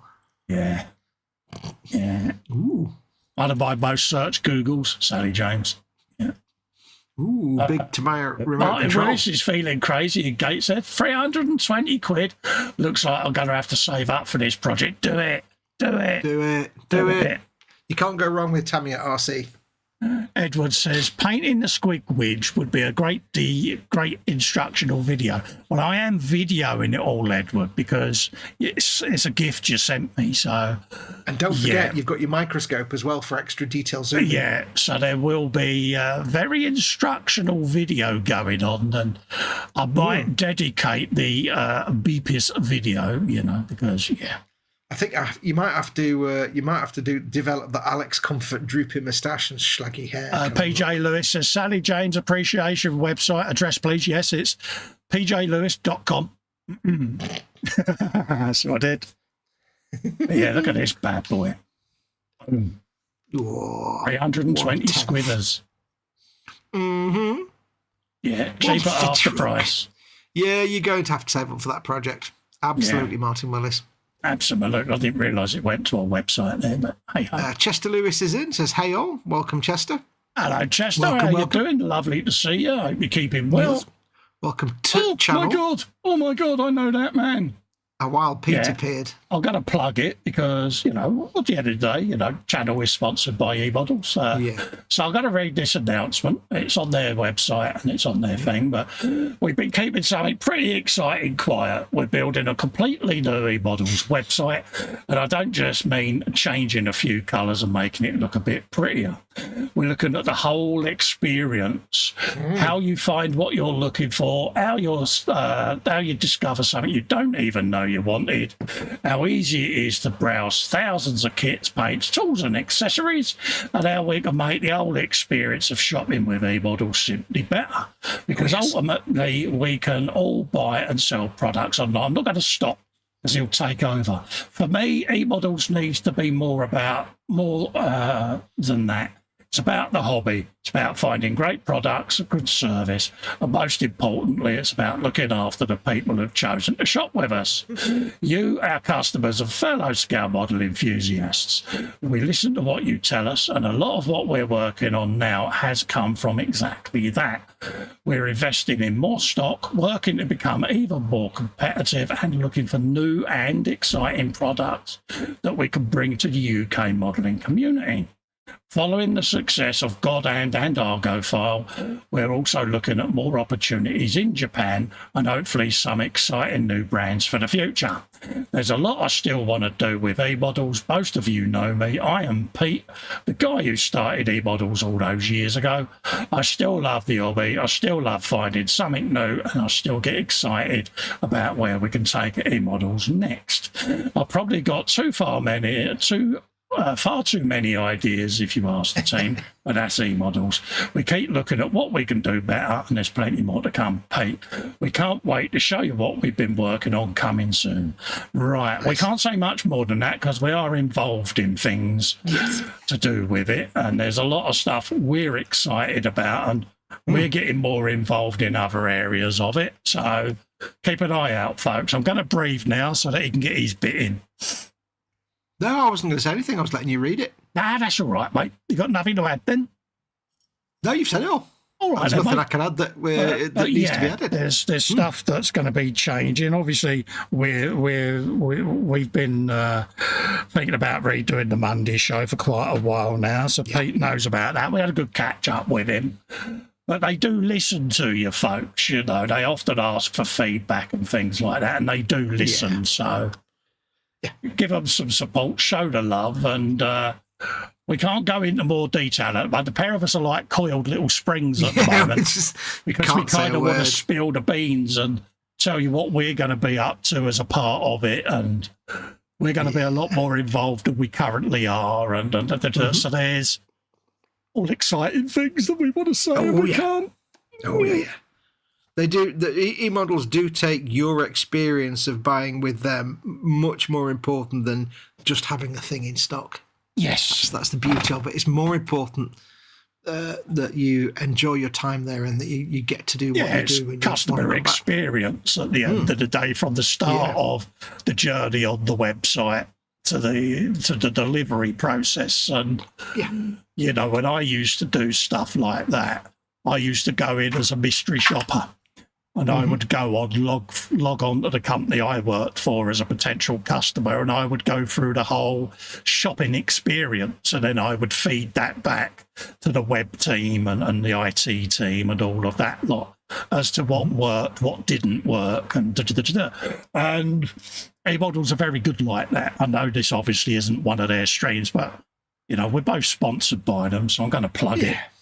But they do listen to that, and I think the realisation to modernise is there, and just bring it a little bit more up to date, get the duster out and get some of the cobwebs off, and it will get there. So Rome weren't built in a day. Share the journey with them, but it will change, and hopefully people can feed back to us as to, you know, the benefits, the pros, the cons and stuff like that. So, yeah, Pete's not one for sitting down, like he said in the thing. He's got too many. If you ask the team, I've got too many ideas. Absolutely. Yeah, you know, we do a lot of private chats with him and stuff, and you know, he was bombarding it the other night, wasn't it? And it's like, take a breath, mate. Come on, just relax. And it was that favourite sentence, you know. Well, what can we do to help? Come on, tell us. What do you need? Yeah.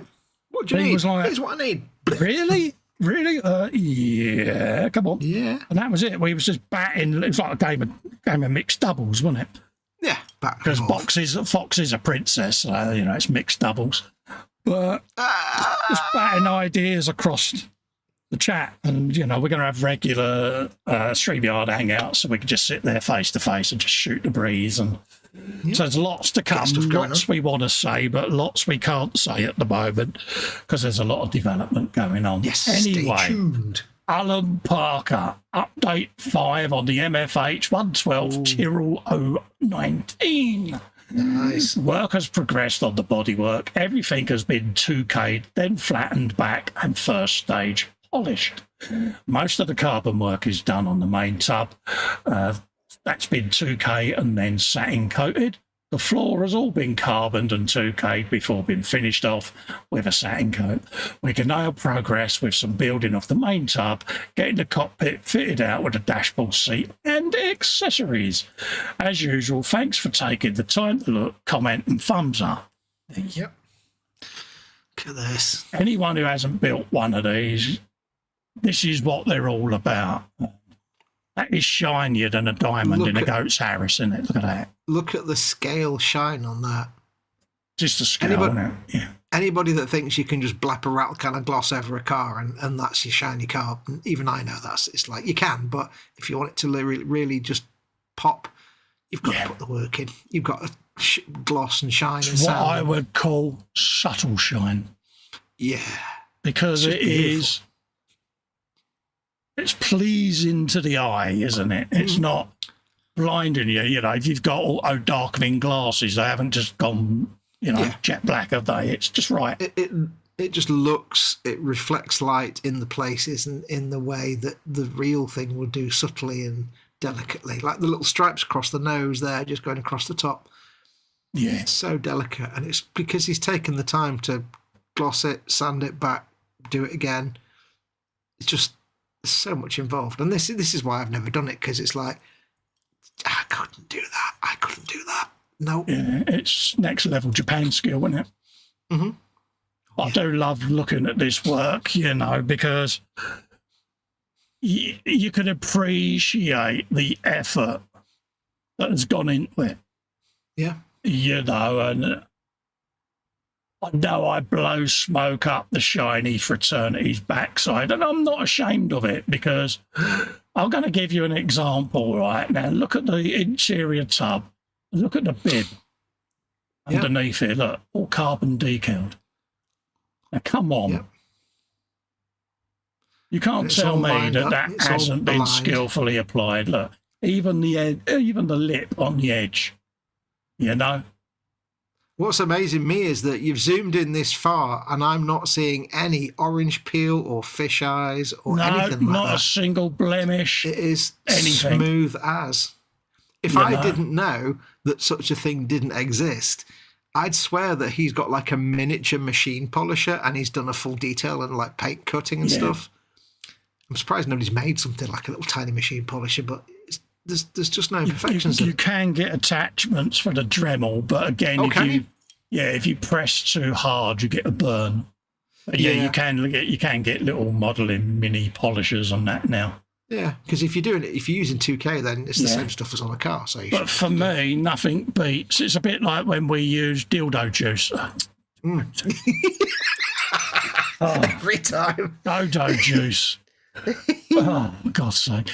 But, you apply it with bare fingers, because nothing beats applying it because your natural skin oils and that, but polishing these, you've got to do it by hand, didn't you? Because, like I say, you're not going to get edge burn or anything like that. You can.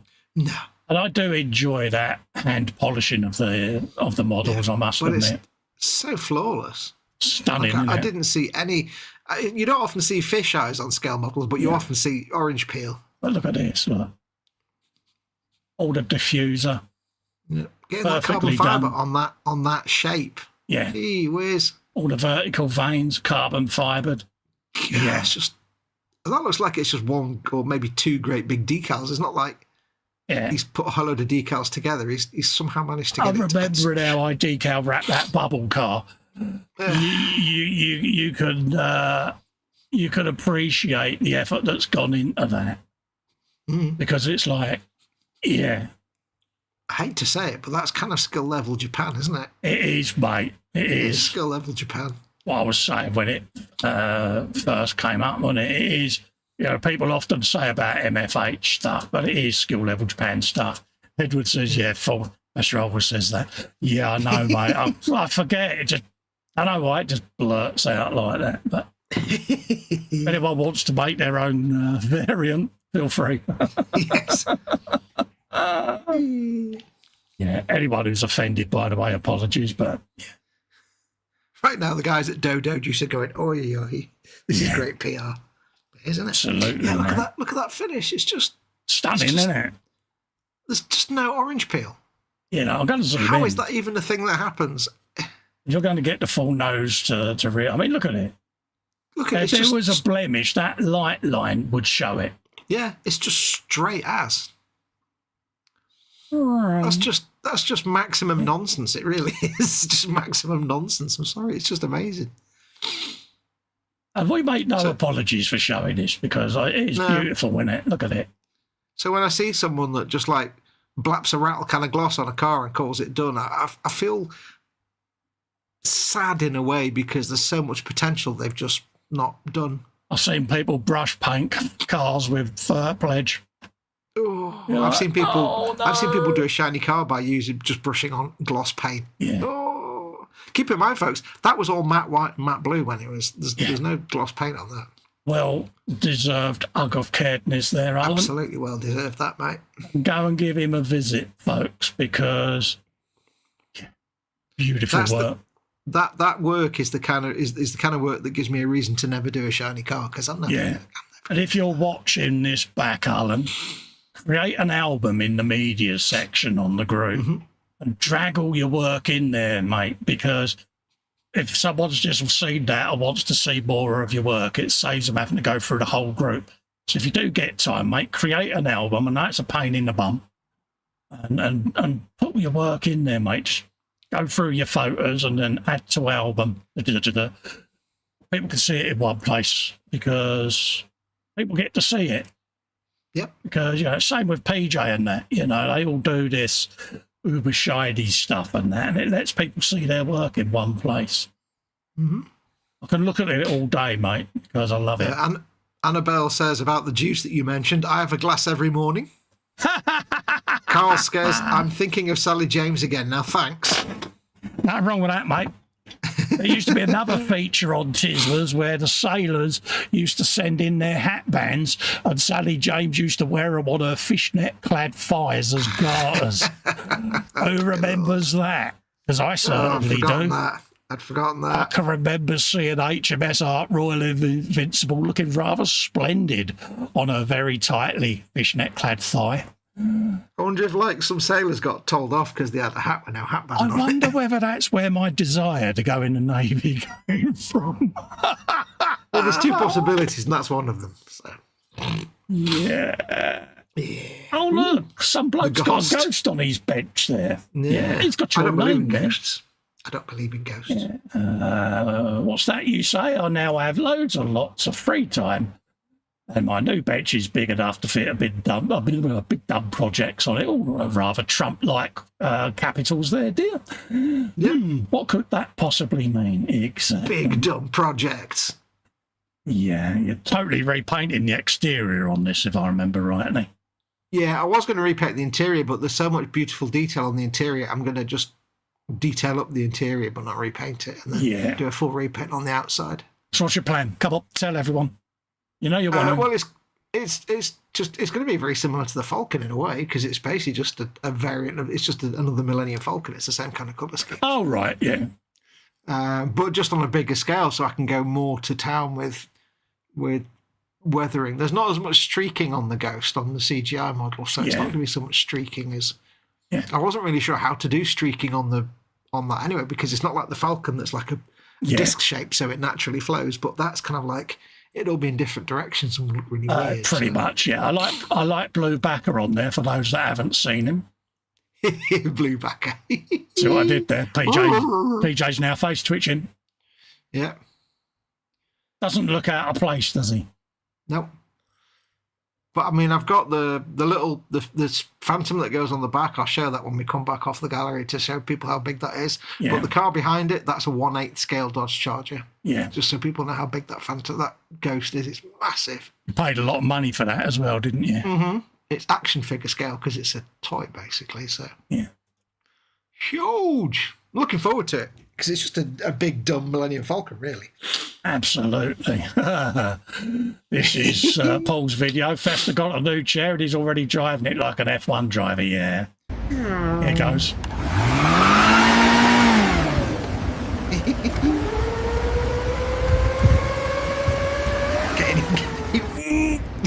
I love the way you're leaning to it. That's me on my new Hot Wheels, folks. So, yeah. Oh, yeah. So, thanks for putting that up, Paul.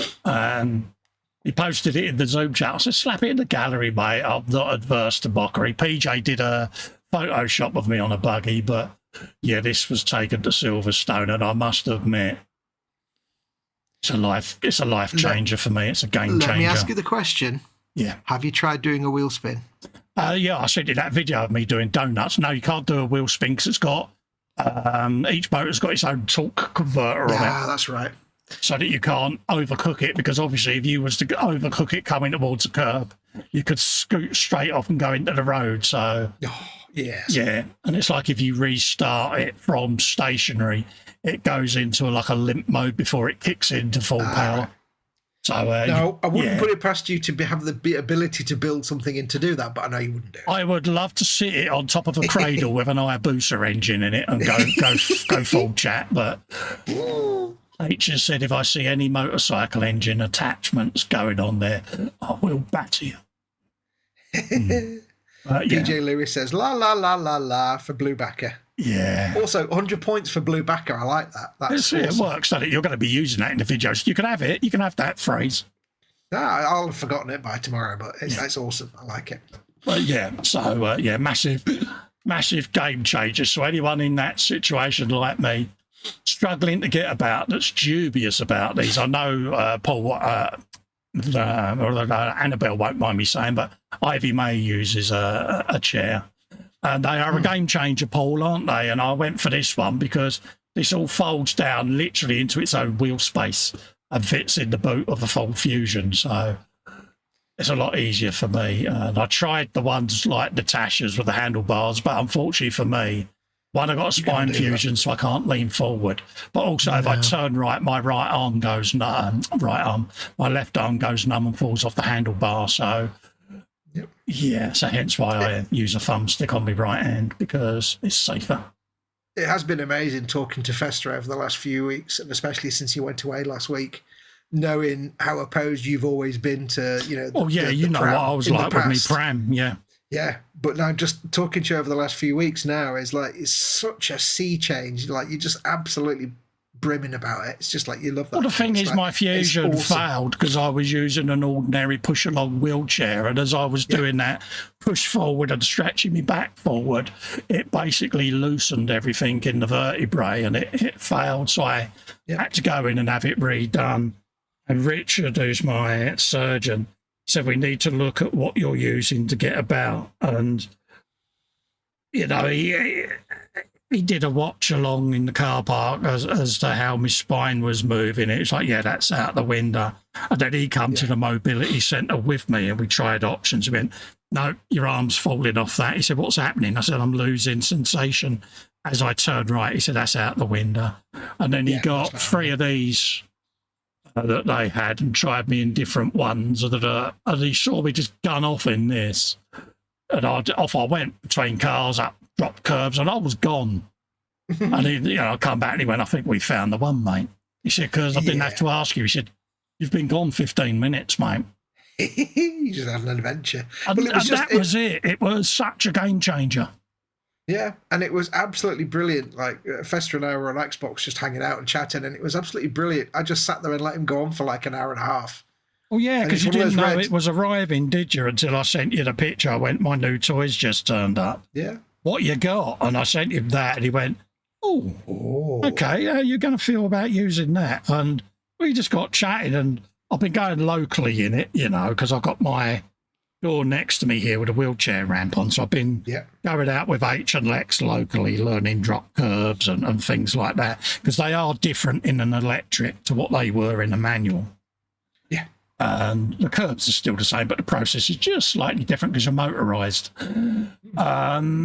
Unfamiliarity, and I was just infused a bit like I am now. I'm just rambling again, aren't I? Yeah, I mean, it was one of those rare things where we could sit and have a chat for an hour and a half, and I would barely say anything because he was like me when I get excited about something and I don't shut up.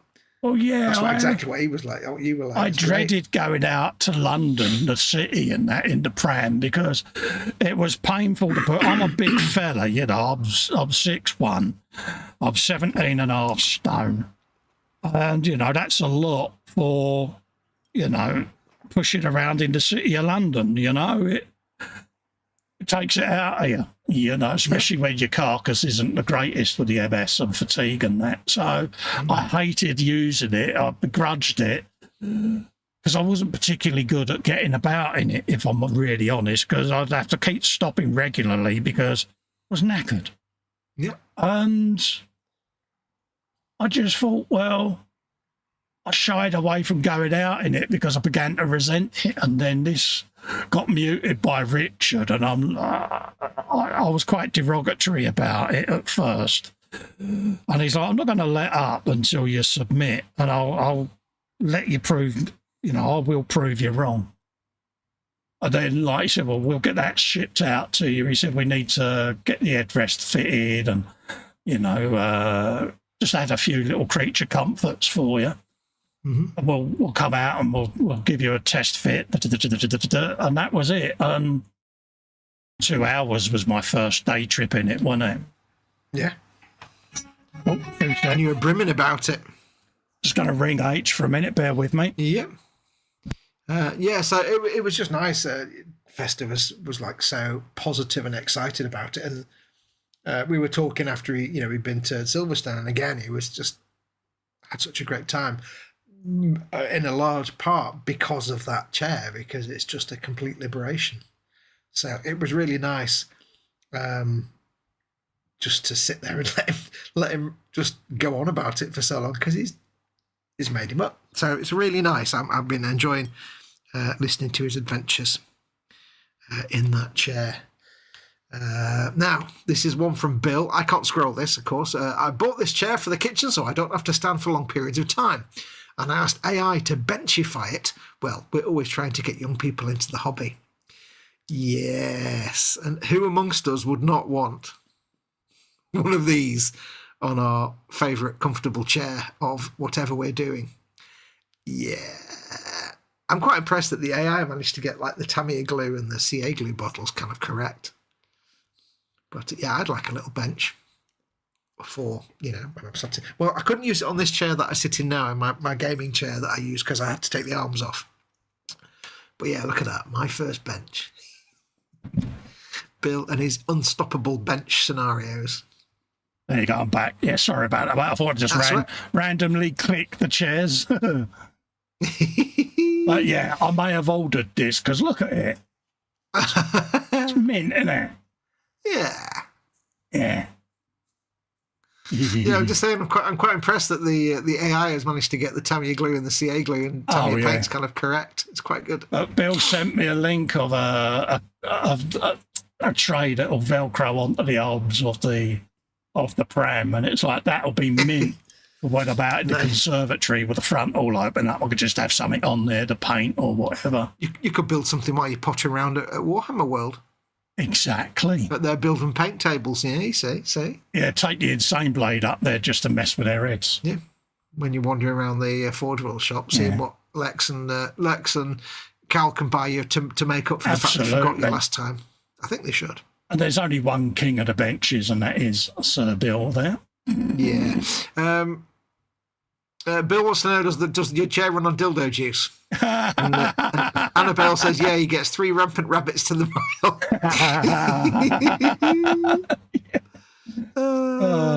Ron says, Ferrari chair for Colin. Yeah. Honestly, it's such a game changer. I know I'm going on about it, but it's a bit like, Bill will be able to relate to this when he got his frame. It's a game changer. It really is. And yeah. There you go. This is Rod. This is the Red Bull Express, part of the D-Day Landings 1944 motorcycle and figures. He's got these geezers to do. Yep. Happy days. Can't wait to see what you're going to do with these figures, mate, because... What brand is that kit? Is it? It doesn't say what it is, does it? No, it doesn't. Ron might have said it in the description. Might be a Teleri, I'm not sure. Yeah, he is the figure painting god. Figure painting. Yeah, if you're in the chat, Ron, what brand is that, mate? I can't see any brand name weird on that it. It's not got the brand name on it. Unless it's part of a set. That could be. And it came inside the box, but yeah. There you go. Did I give Ugga Caredness? No, I didn't. There you go. Ugga Caredness. Everyone gets Ugga Caredness except for us two, because we never get them. We're hosting it. It wouldn't be right to give ourselves Ugga Caredness, would it, mate? So much weathering to do on motorbikes, though. Yeah. It's that man again. Ooh. It is the king of the Phantom. Yeah, it's got a really big beepis underneath and all. Finished to me a 132nd F4J Phantom 2. Thanks for looking, he says, cheers. Look at the yellow end on that beepis. I know. That's a big beepis. It's not about the size though, is it? I'll tell you something, though. It's funny. This is the image I remember of Phantoms on aircraft carriers when I was growing up, was the amount of missiles, ordnance, that these planes would have slapped up under the wings there, you know, and big old cluster bombs and things like that. And you'd think, bloody ding dong. How's that going to get off the end of the ship, you know? Without detonating half of them. Well, it was just phenomenal, yeah. I thought the WASB Dakar jet gave me bomb fatigue, but that's ridiculous as all of them. Yeah. I mean, we remember the USS Forrestal tragedy where one of the missiles on a jet got a rogue electrical signal and shot across and set, you know, the plane. Unfortunately, a lot of young lives were lost. And I can remember seeing the documentary on there, and it gave you an appreciation of how dangerous an environment these places were. Oh, yeah. You know, so gave you an appreciation, didn't it? Yeah, it's a bit like when you see the film of the, was it a Grumman or a Phantom that kind of landed on the deck? Yeah. And it was grabbed by the catapult thing, and not the catapult, the hook. Yeah, the catching. But then it kind of just like taxied a bit and then just kind of fell off the side. Yeah. And the pilot didn't survive, sadly. He just kind of it's always sad to see things like that. Yeah. But yeah, if anyone's not aware, there are Discovery documentaries on it. It's worth a watch, but it's also it's quite a poignant watch. Tiffany lose off. Time to try and sleep. Good night, folks. Yeah, no worries. Tiffany. Thank you for coming in, Tiffany's. Always lovely to see you. I think Edward's outdone himself here, mate. But look at the detail. I'm going to zoom in, Edward, because the panel lining is just so neat. It's beautiful, isn't it? Absolutely stunning work, mate. It's all that squigwidge painting practice. Yeah. It's stood in good take stead. the praise, Edward, because it's very, very well deserved. It's beautiful. And look at this, so beautifully done. And flawless as well. Yeah, every single little tiny rivet. Yeah, but really good stuff. I mean, look at this. I'm going to zoom in again. I'm going to go nose to tail because dude, look at that, dude. That's like box art level. I need to know, Edward. You have walked around with it in your hand, haven't you? That sounds so wrong. That, especially as you two are the beepist kings, yes. Yes. Yeah, I meant the aircraft going around in your hand, mate, doing whoosh whoosh noise. See, the more I think about that sentence, the more I'm going to scroll to the next picture. You can't make it. It looks enormous. What scale is this one? 32nd? 32nd, I think. Gosh, it's enormous. It's absolutely stunning, isn't it? It is. It's absolutely gorgeous. I'm looking at the masking on the cockpit. Yeah. Stunning. Absolutely stunning. It looks like the kind of kit that you're doing, but like, right, that's it. I can't beat that. I'm done now. Let's go off and become a lumberjack or something. Not a crooked decal in sight, mate. No.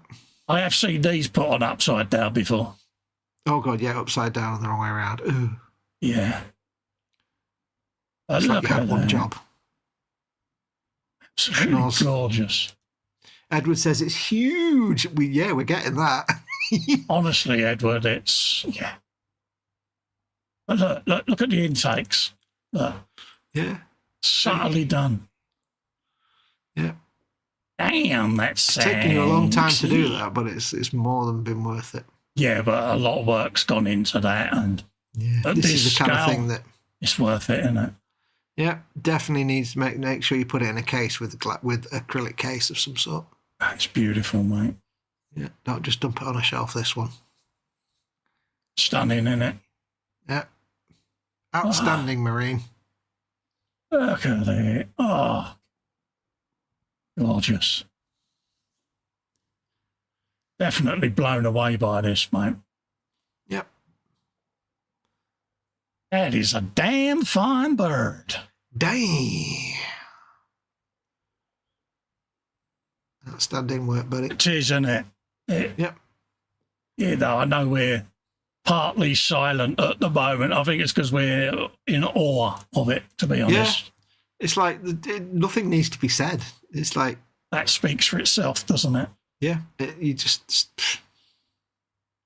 A well-deserved. If I could give you a double, I would, mate. Mm-hmm. That is stunning work. Go and give that another look, folks, in your own time with a cup of tea and take that in, because... Carl says, that's a work of art, Edward. Beautiful. It is, isn't it? It is art. Mm-hmm. And then we go back to my crud. That's what I did. At that moment when I reminded myself what stages I'd got to on my builds. Time to get back to it next week. I'm going to catch up on the filming of the RC213V Mark VDS Nicky Hayden bike, the Metro 6R4, and I'll be priming my Tiger tank. Thanks for looking. See less. So its first initial base colours in. I've been through and done the exhausts. So they've had a bit of light weathering and all the welds doing on them and things of that nature. And then decals on tyres, because we all love doing them. Yes. So, yeah, so I've got the 6R4. Lovely bit of British Rail blue on that fairing on the left there. Nice, mate. It's, yeah. It's a That's about, what, 20 bike. coats? 20 misted coats? Yeah, zero paint in it. Mist. And then Yeah, I've got to mask it. You can't do one coat of zero Then paint. I've got to put then the gloss black on as well, and then let that cook, and then go in then and clear it and decal it. And so, yeah, Awesome. looking forward to getting that all finished. And obviously the 6R4 with its modifications. So, yeah. Peter Weller staring out from the back of your bench there. Oh, yeah, that's the resin face. Yeah, resin face for the Robocop. He's been sat there ages. I put the first initial base coats down for the skin and that, and I've kind of been doing other things. I will get back to finishing it. Yeah. That was the thumbnail for the Frolic. And that was the bit I was on about in the video James sent me where he did the Foxx and Festa in the middle there with the name and the studied chained arms and that. Oh, yeah. I've now got it as a bench figure. So there you go. Mm-hmm. This is Ron. This is going to be his first bookend. Ooh. He's got the shop front one there.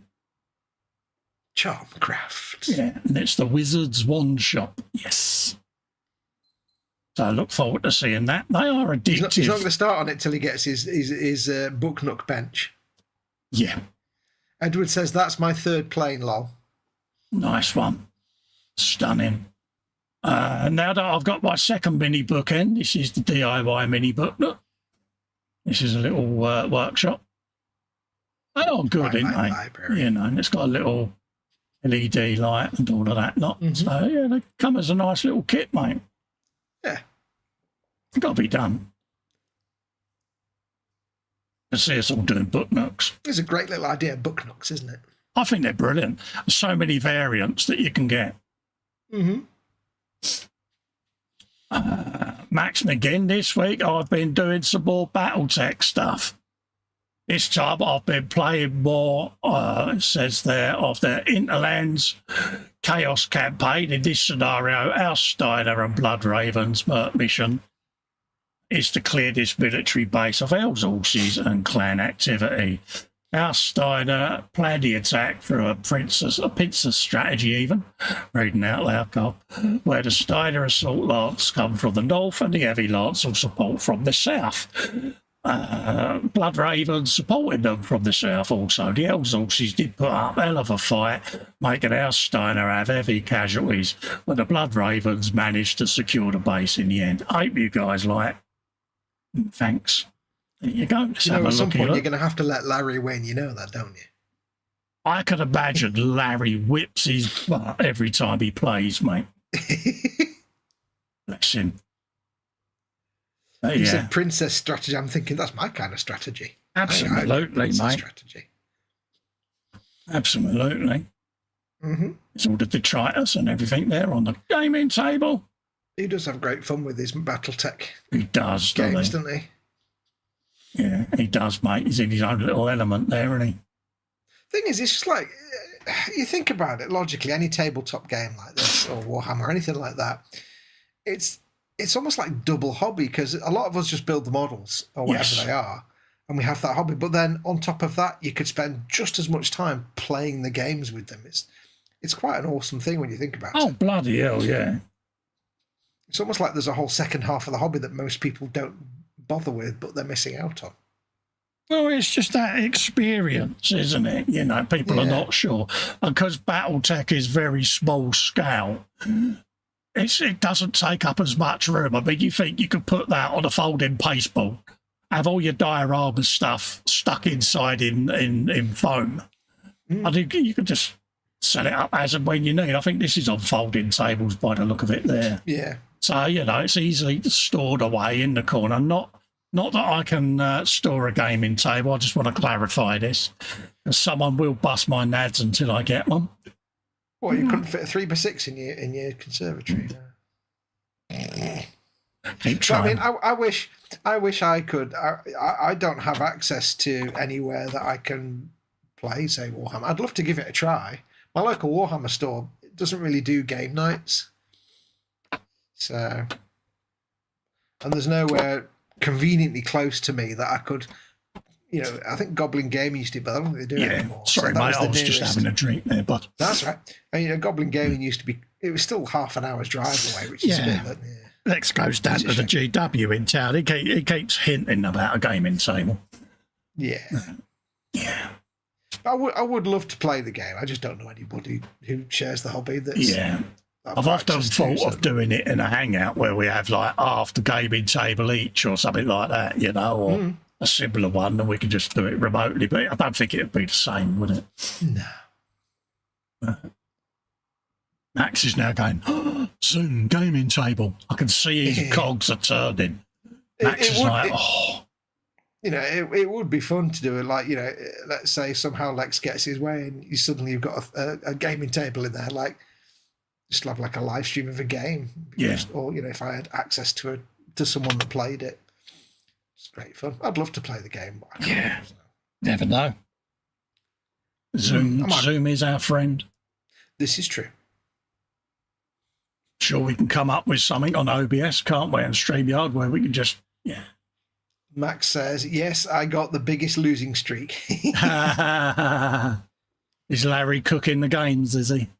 Is he doing that? Oh, what's that over there, Max? And has he got his gaming has he got his own moves. special dice? Yeah. That's what we're saying here. He's got a set of loaded dice, and that's what he's got. Yeah. Do his dice happen to look like casino dice? By now I know why he wanted them drilled out and the magnets put in him. Yeah. Or the corners shaved just a little bit. Yeah. Happy days. But no, it's good. Like I say, it's good for Max and Larry as well, because Larry don't get out much, bless him. He's not a well fella. And if you're watching back, Larry, I hope you're doing better, mate. Or as good as can be at the moment, because he is a diamond geezer. And keep an eye out, folks, because I've got the bike I built for Larry that I've been voice-overing, and I'll be uploading that for members and that shortly. So nice. Yeah.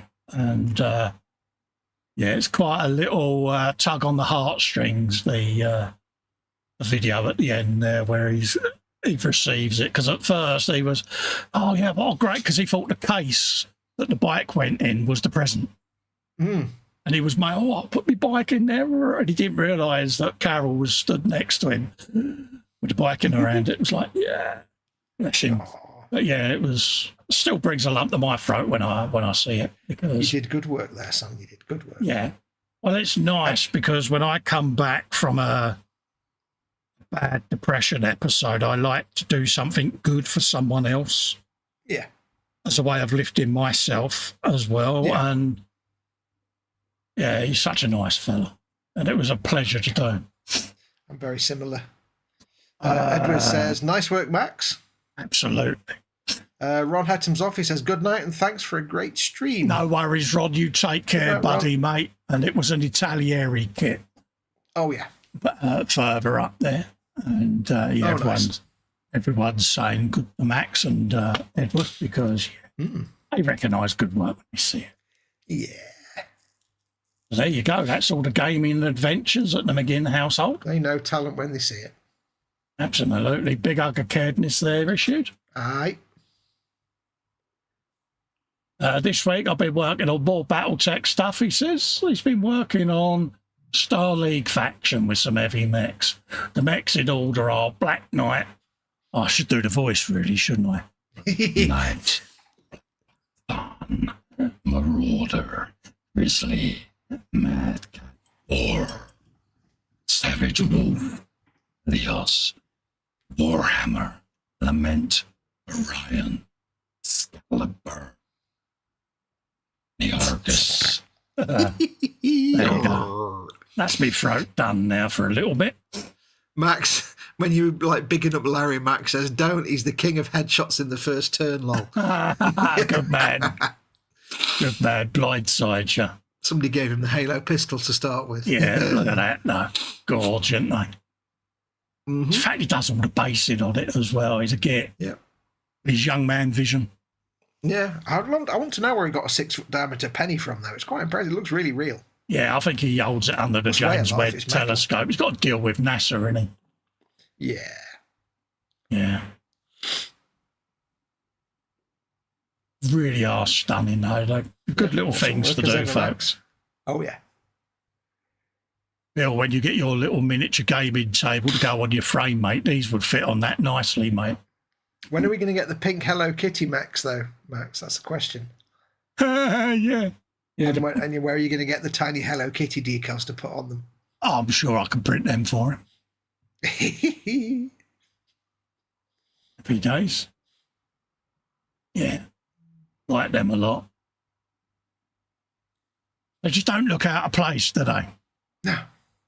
Max says, yeah, he's back in hospital again at the minute, but he's still in good spirits. I'll send him your love, guys. Yeah, he will do, mate. Yeah, send him a big hug, mate. Bless him.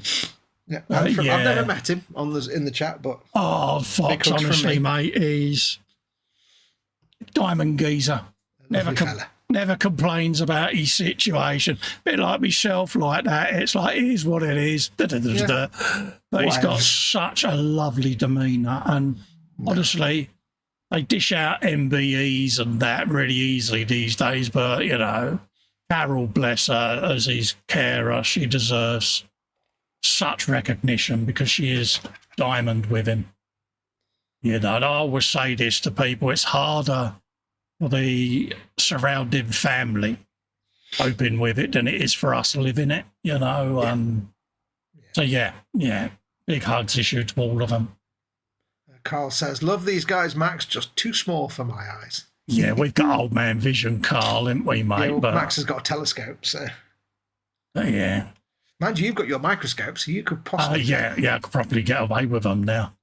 The microscope does come in handy with fine detail on the bikes and that now. It certainly does. You reckon you could pull off some of these little stripes that Max does? Yeah, if I glue my arms together or have Helen hold them for me. Or if you allow yourself a couple of takes. You know me, I'd have a damn good go, mate, because... you'd be in there going, have it. You know, I did them welds on them exhaust pipes, didn't I? So well, you did them checkers on the Harley Quinns. Quinns, yeah. They had taken me a while, but I got them. Yeah. Max says, I've got the Pink Panther mech. These are Hello Kitty stickers. This is Carl Edwards. Says, for Max, the halfpenny is for Skel. I like it. He says it's that's just the best thing ever. It's his take on the Orc Battle Wagon from Warhammer. Mate, you're getting a gig on that one because that is massive halves. Yeah. That's my birthday. That is brilliant. Yeah. Well played, man. Yeah. How the hell did he paint checkers that small? Come on. Because, you know, this is on a halfpenny, don't forget. Yeah, halfpenny, which is smaller than a coin. Yeah, absolutely mint, mate. Awesome work. I love that. Oh, that is quality. There it is there itself there, looking rather sexy, isn't it? The thing is, now he has to explain to anyone that visits him why he's got like an enormous halfpenny in his house. Yeah, but You know, have you got any numbers? that was well worth doing for that because, yeah, I mean, that was brilliant. Absolutely. But yeah, look at this. It's stunning, isn't it? Yeah, he's done it as Death Skulls as well, which is correct. Yeah. Of course. Death Skulls all the way. Absolutely. There's no good old claw grabbiness going on. Yeah. Yeah. I always wanted to know why Death Skulls are Death Skulls and not Deaf Skulls. I never quite got that. Yeah. Yeah, they kind of dropped a nut there, didn't they? Yeah.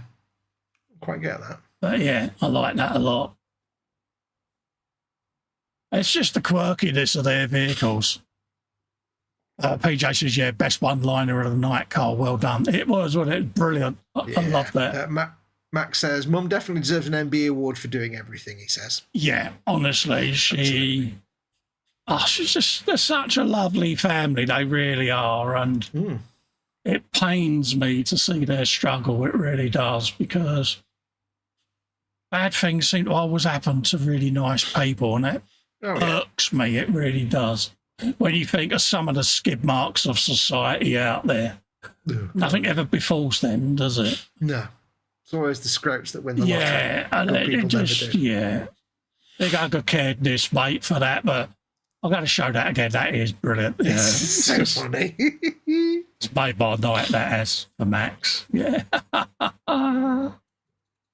Oh, dear. This is the kit bash I was on about. It was a couple of Warhammer Predators. Couldn't think of the name of the vehicle. But yeah, and there they are there, looking rather standard. And then they got built by Carl, and he gets double XP for getting the saw out. So he gets ugly-caredness on there. Nice. I like to saw it. So he did there. Do you think it saw it coming? And that, straight away, as soon as I saw that, I thought of Insane Blade with a double turret, because I think he's basically built like a Warhammer version of the Mouse tank. That is a Predator limo, isn't it? It's brilliant, isn't it? It's a Predator lowrider with it just needs a little hula girl on the dashboard. But the thing is, it don't look out of place, does it? Nope. You know, this is what I've always said to people. The art of doing stuff like this is when it's all done and finished, people go, oh, where can I buy that kit? Because they think it is how it came. And that's the art for me in doing it. And the thing I love about this is he's used these drinking straws and things, and it's like, if you go back to like 1980s, early 1990s copies of White Dwarf, the Games Workshop magazine, they were full of articles about how to build like custom terrain and custom scenery and how to customize your vehicles and your things like that. And this is exactly what they used to do in the 80s and 90s. They like drinking straws and stuff for modding your vehicles. This is straight up White Dwarf. I did it on the Battle Wagon in Insane Blade, you know, where I did the funnel coming up the side and did all the steampunk pipes and stuff. And they're ideal things to use, the bendy straws, because once they're painted up and weathered, you know, they really are perfect for this. Yeah.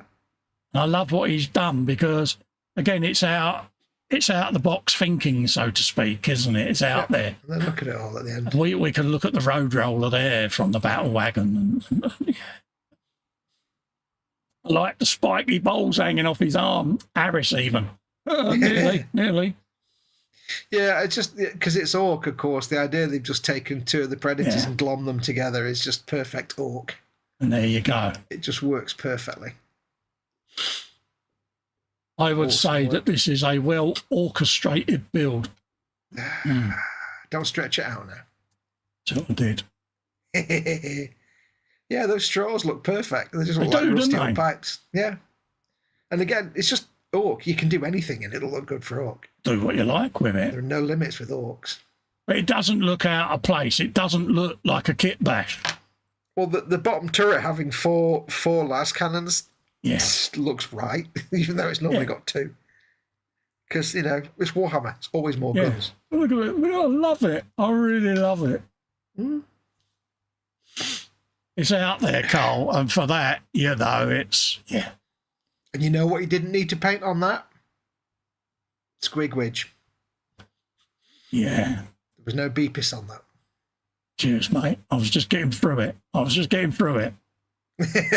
And I've given you the flashback again. No, that to me is like classic 90s White Dwarf readers builds, kind of custom build material. It's perfect. It works, doesn't it? Yeah. Really like that. I really like that. It's the out there thinking. Yeah, because, you know, in the early days, there weren't any Orc vehicles, and that's what you had to do to make Orc vehicles, and they were allowed in the game. So it's not really the case now. But Max sums it up. Really clever kit bash. It is. You know, it's out there. Edward says, "Love me some Orcs, Carl. Lovely work." That's why I always said that Orcs would be a great fit for you, because it's just complete freedom. I could bring out my inner child, was your phrase, wasn't it? You can just be totally silly and get away with it. There you go. There's some more work gone in. Right, we have got... Ooh. This is Lewis, I do believe. Yes, it is. Lord PJ of Lewis. This is his bluey diorama. Not bluey diorama, so let's see what I did there. What a mistake. Dystopian diorama. Hope springs eternal, he says, with H. First part image of my dystopian diorama with the working title of Hope Springs Eternal. Sorry about the dodgy photography and lighting. Still lots to do, wiring the lighting, painting figures, etc. You get the point. Another few weeks should see it completed. Not sure how I'm going to photograph the full diorama, but hey, I'm sure I'll find a way. Life finds a way. Happy days, and I like this a lot. Look at that. Ooh. And I'm gonna zoom in because I want people to see the effort that's gone into it. Look at all this lot. Hey. Yeah. Nice. Just works, doesn't it? All the buildings of buildingness there. Yeah. Will we say skill level Japan? I think we can say skill level Japan. I think that's valid. Yeah. I like the fact that on that building on the right, the slightly yellow one, the plaster on the wall looks like plaster on a brick wall. Yes. It just works, doesn't it? Yeah, it's got that kind of like darker patches where it's a bit damp and the damp's got into the plaster. Yeah. Just works a treat. There's the vehicle there on the old Frog and Toad. Mm-hmm. Yeah, I like that. I like that a lot. Awesome. Yeah, nice Awesome job, web mate. page. Good use of the old XPS phone there, mate. How did you find doing all your carving, Peach? Very therapeutic, isn't it? But yeah, I like that a lot. You know what it's going to get. Yeah, look forward to seeing that finish, mate. Oh, yeah. Big caredness for the progress. Sorry, mate. I said awesome work. It is, isn't it? Yeah, I can see the vision forming. Yeah. And it's that age-old thing, Page, isn't it? Where are you going to put it? Yeah. Can you afford to make the acetate case that goes around it? That's the thing. Acrylic cases nowadays, they're not cheap to make. Yeah. The cost of a sheet of acrylic. Yeah, it's quite scary. There you go, folks. So that's that. Did I give Mark a cadence? Yes, I did. Next up, it's Chapman. Yes, more progress on the AMT 124th 2006 Nissan 350Z. Interior and chassis has now been completed and put together. The body has also been 2K clear coated, arcing with his 2K-ness, eh? He's on the big table now. Yeah, he's trying to do what the big boys do now with Uber Shiny, eh? Yeah. Look at that. Now he's got hours of polishing to look forward to. Oh, yes. Which I can imagine is actually quite zen if you enjoy it. Yeah, it is therapeutic, I must admit. I do like polishing the fuel tanks and that on my motorbikes. Yeah. Don't know why, it's just one of them, isn't it? I'm whistling away to myself badly, but yeah. Yeah. There you go. It's like there's a Japanese hobby of you take a ball of clay or earth, you mould it into a ball, and you just work on it, and by the time you're finished, it's glossy, shiny, like it's got a 2K clear cut on it. Yeah, have you seen when they do the foil balls? Oh yeah, and they get them so smooth and shiny. It's so amazing to watch. It's like, because I sent James the link of the guy who does the little light switch dioramas. Yeah. With a little laundromat and all that. It's got, I like got them. working washing machines in it and everything. And it's like, I love anything like that. And he did one recently, and it was in the light switch fitting, was him building the diorama in that light switch fitting. It's brilliant. I think I've seen that one. Yeah, it's just like Inception style. I love it. I like anything like that.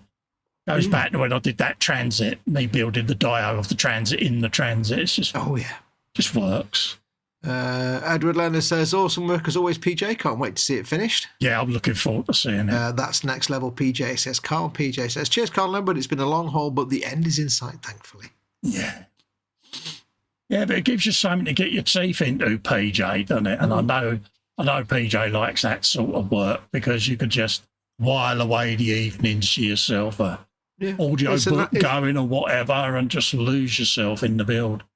Yeah, it's a nice kind of handbrake turn, isn't it? And there is something nice about doing, especially if you're the kind of builder that makes, say, shiny cars or anything, anything that requires lots of precision, to then shift to doing like a diorama where it's all just natural weathering and randomness. It's nice. There you go with the old shiny there, going along the sides there.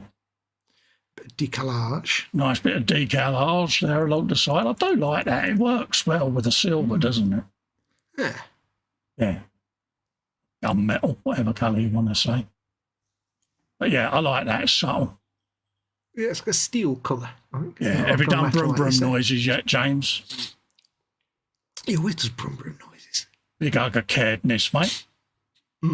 I'll do a last refresh just in case anything else has gone in. Let's welcome Tiffany Louise 11 as our new member. Welcome to the group. Welcome, welcome. Tiffany, always lovely to have new members. There's a home there for you. Feel free to post away. Doesn't just have to be scale models. It could be anything you've created. Drawing, book nooks, crochet. Yeah. We've had people do crochet. Nim used to do her artwork in the group, bless her. Have you got someone that does glass blowing in there as well somewhere? Yeah, yeah. We have. Yeah, there is, yeah. Do you remember Frankie Day? Yeah, Frankie Day. Doing all of these scratch-built boats. We used to have TK with his hand-steamed Viking longboat planks. So putting all the individual planks in the steamer and that, doing the Viking longboats old school. It was always fun watching him get to the point where he's going, I hate this. Yeah, I really got hate past this. that bit. Who was the guy that used to sew and make all the sails? Was that Frankie Day? It was, wasn't it? Used to do all the handmade sails for his wooden ship builds. Yeah, it might have been. So, yeah, there you go. So that's the gallery all done and dusted and up to date, Wonderful folks. work as ever, everybody. So massive, massive thanks for that. Let's just put us two filters back in. Bring up the big screens of bigliness. There you go. As promised earlier when I was showing you my ghost, that's how big the thing on the back of the ghost is. So you can imagine how big the ghost actually is. Yeah. That's the phantom that goes on the back of the ghost. He's a fair old size he pops there, mate. Yeah. That's just a little thing that sits on the back. Did you want me to full screen that for you? No. You sure? Yeah, they can see it. It's just, that's my hand. That's what I want to know is, have you done shippy ship noises? You have, haven't you? Maybe a little bit. And there you go. Yeah, that was what I was on about with the welds on the exhausts. Oh, yeah. With the ultra-fine tape. Yeah. Going around. So that's got a bit more blending to do and a few more colours to add to the bluing effect there. But that's all been satin coated between coats. And then I go back over them then and then just add an extra layer, some violets and things like that. But beautiful. Yeah, Festa showed me how he cuts that really fine tape, and then when he showed me, I was like, blew my mind. Yeah. I was like, really? That's it? Wow, awesome. Yeah. Because you was like, how the hell do you get that tape so thin? Like this. Yeah. Why didn't I think of that? It was like, really? Went, yeah. Really? Is that it? It's like so you obvious. And years and years ago when I used to do the fuel tanks on the bikes and that, that's how we did it. Yeah. Used to cut pinstriping tape back then like it. So it was like, yeah. Carl says, Fox, you need a half-penny for scale. Oh, mate, honestly, that's 1,000 XP for gagging a night there, mate. Pint pot for scale. That was awesome. That was so funny. I tell you what I've got a bandit for scale. Wondered what you was going to say then. PJ's just crumpled a bit, hasn't he? I can hear him sagging from here. That wasn't me, PJ. I never did that, mate. Aim your hatred towards the side of the screen. Oh, I don't mind, because at some point you'll be working on a very large vehicle and he won't be able to get away from it. No, On a Friday night. No, that's right. That is coming, yeah. And then once that's finished and done out of the way, then one day in the future there'll be another very large vehicle. Yeah. I've actually had the guy for the coach reach out and go, "Oh, when you're planning on frolicking that build?" So it's like, because he's already offered to buy it. And I haven't even started it yet. It's like, Sight on the scene. And it's kind of the irony of it, isn't it? Is because it started as a joke and got 2 sales out of it. So happy days. The funny thing is, me and Festa were talking about this the other day, and I'd completely forgotten that I sent him a Fisher-Price jet plane. Yeah. I'd totally forgotten about that. I don't even remember why I sent it to you. Yeah. I got the 2.5 foot to 80 as well. I know. It's like, we don't half buy some dumb nonsense. Yeah, but that is a long-term background build, that one, of painting and weathering and adding to it. Before then, I want to get that Squig Off Insane Blade and Warlock done. Yep. I'm still debating whether to hand sculpt the tail and things for the Squig Off. I'm debating it. It probably will be easier hand sculpting it, to be honest with you. Yeah. I mean, I've got, in terms of big dumb stuff, I've got my Ghost to do, which I'm started on. Yeah. But then once I've done that, I've actually got a snow speeder to do. Yeah. The action figure scale snow speeder that I want to get done as well, because that's one of my favourite Star Wars vehicles. Because we're going to get the E-Models Monday show back up at the end of this month. Oh, yes. Then we'll be looking at bringing back the Wednesday Warhammer. And then I'll probably throw in the odd random E-Models live stream. I'm thinking for me, because we don't want to clash on this, because you was on about doing some solo stuff, weren't you? No, yeah, it probably just be a case of as and when or something like that. If I'm putting if I'm doing a Gunpla build for E-Models, I'm just putting it together, not filming it, then it's like, I'll just drop a live stream. But obviously I don't want to clash with other live streamers, but it's E-Models for us, and that's kind of our job. So E-Models just happens when it happens. Yeah, I mean, we're looking at our Monday and Wednesday shows going out at 10 p.m. Yeah. And setting that in stone. So, yeah, I'll probably stick to the 10 p.m. slot. If any of you do stream at that time at night, then apologies beforehand, but it will be going on the E-Models channel. So it's kind of our work. And it's our job. So we can't not do it. Please don't be offended or take it personally as us trying to force you off air. We're not. E-Models' audience is completely different to our own. Yep. So, it's just our job, and we want to kind of set a few things in motion. Yes, and ultimately, of course, if E-Models say, do this, we do it. So. Yeah, pretty much, because... Yeah. You know, they are sponsoring us both, you know, and at the end of the day, you know, it's getting content out there for them, and that's what works for them. So, I mean, we'll spread them out, like Festa saying. You'll see, like, obviously we'll do the Monday show, but you'll see live streams. We might do the random me and him doing a stream together randomly at some point, or we'll just do our own live streams at random times. You know, I mean, they'll tend to be like early afternoon or evening, basically. Yeah, I've got me big old Sherman to do. So, I mean, if you want to tandem it, I don't mind. But I'm also mindful of the fact that you said you wanted to do some solo content as well. So you don't have to, don't get me wrong, but we'll just throw ideas at each other off air and see what we come up with. Well, that's the thing. We'll both just do our own things as well as things together. Yeah, and but for sake of not wanting to clash, if I go Thursday, you can then go Tuesday. We know we're never going to clash if we do solo stuff, but we'll communicate that off air to each other anyway. I mean, usually it'll be a case of, I'm going to stream this, are you up for it? And you might be like, no, not tonight. Okay, I'll go and do it anyway. Yeah. So, that's the thing. So there's going to be more content coming. Yeah. So. Yeah. It'll all be good and gravy. Exactly. So, And we may have a special guest on the Monday shows. yes, we're badgering Possibly. with things because, you know, we want to sort of do a little bit more different to what we currently do on our own content. Mm-hmm. So for those that have asked, yes, the factoid will be coming back. Oh, yes. Amount of people that have reached out and going, you're going to do your factoids, you're going to do your factoids. So it's a feature that will come back. Whether or not it'll be weekly, we don't know. But People value you butchering Japanese names. yeah, so there will be that. There's loads of little things, but we also want to do a little bit for the brand as well, because it is for them. Yes. So, you know, and it'll give you ideas of perhaps new equipment lines coming or new supplier lines coming that we can quickly go, oh, in case you don't know, we're going to be stocking for these. Yeah. So there you go. Yeah, there'll be more of a focus on it's a shop and we have to obviously do that kind of stuff. It's not won't just be. Well, yeah, it's work for us at the end of the day, and we have to pimp the stuff. yeah.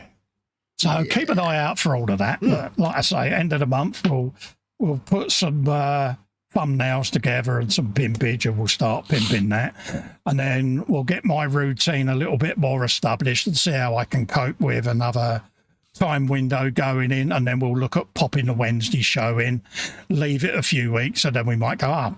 You know, we'll throw another live in or whatever. So keep an eye out. The only thing is I won't stream at the weekends because I take my weekends off now. So that will be my only thing. But there's 5 days in a week. If I can drop an hour streaming 5 days a week, I will. But if it's overdoing it, then I won't do it regularly. So the Tuesday, Thursday slots probably won't be weekly, then just be randomised.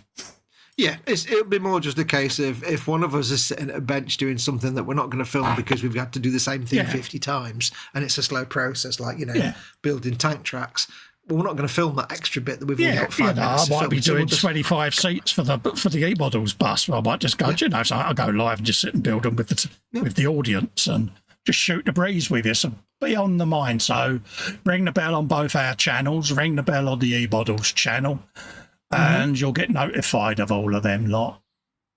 Wayne's just popped in, says, can't sleep with this bloody... Oh, bless you, mate. We're literally just coming off air, mate. Hi, bye. Oh, sorry, Geese, but you can always watch it back, mate. There's a lovely bit of gallery for you.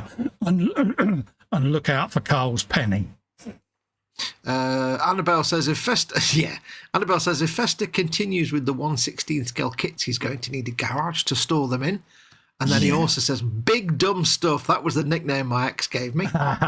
Luckily for me, the big scale stuff is E-Models is worried to store. Edward says, I think it's Infinite brand or something like that. Infiniboards, talking about cutting tape. Absolutely. Great stream, awesome gallery, guys. Thanks for the company. Take care, everyone, says Max. Yeah. And PJ says, another frolicking great stream, chaps. Until next one, BC. Well, it's a great stream purely and simply because you're all good enough to share your gallery work with us. This is your show. It's your work, your gallery. And for us, it's a pleasure showing your work, and it's our way of giving something back. Yeah. You know, we're not able to send kits to people and freebies now because we're both restricted like that. But it's just our way of giving something back, which is support and pimpage and stuff like that. So, you know, it's the least we can do. The love. There you go. Yeah. So we're going to love and leave you. Enjoy the rest of your weekend. If you're going out in the sun, protect yourself. Yep. And we look forward to seeing you next week on the Frolic. Till then, stay safe and well. Thanks for coming in and keeping us two idiots company. Oh, yeah. And we'll see you on the next one. Take care, everybody. Bye-bye. Love you all.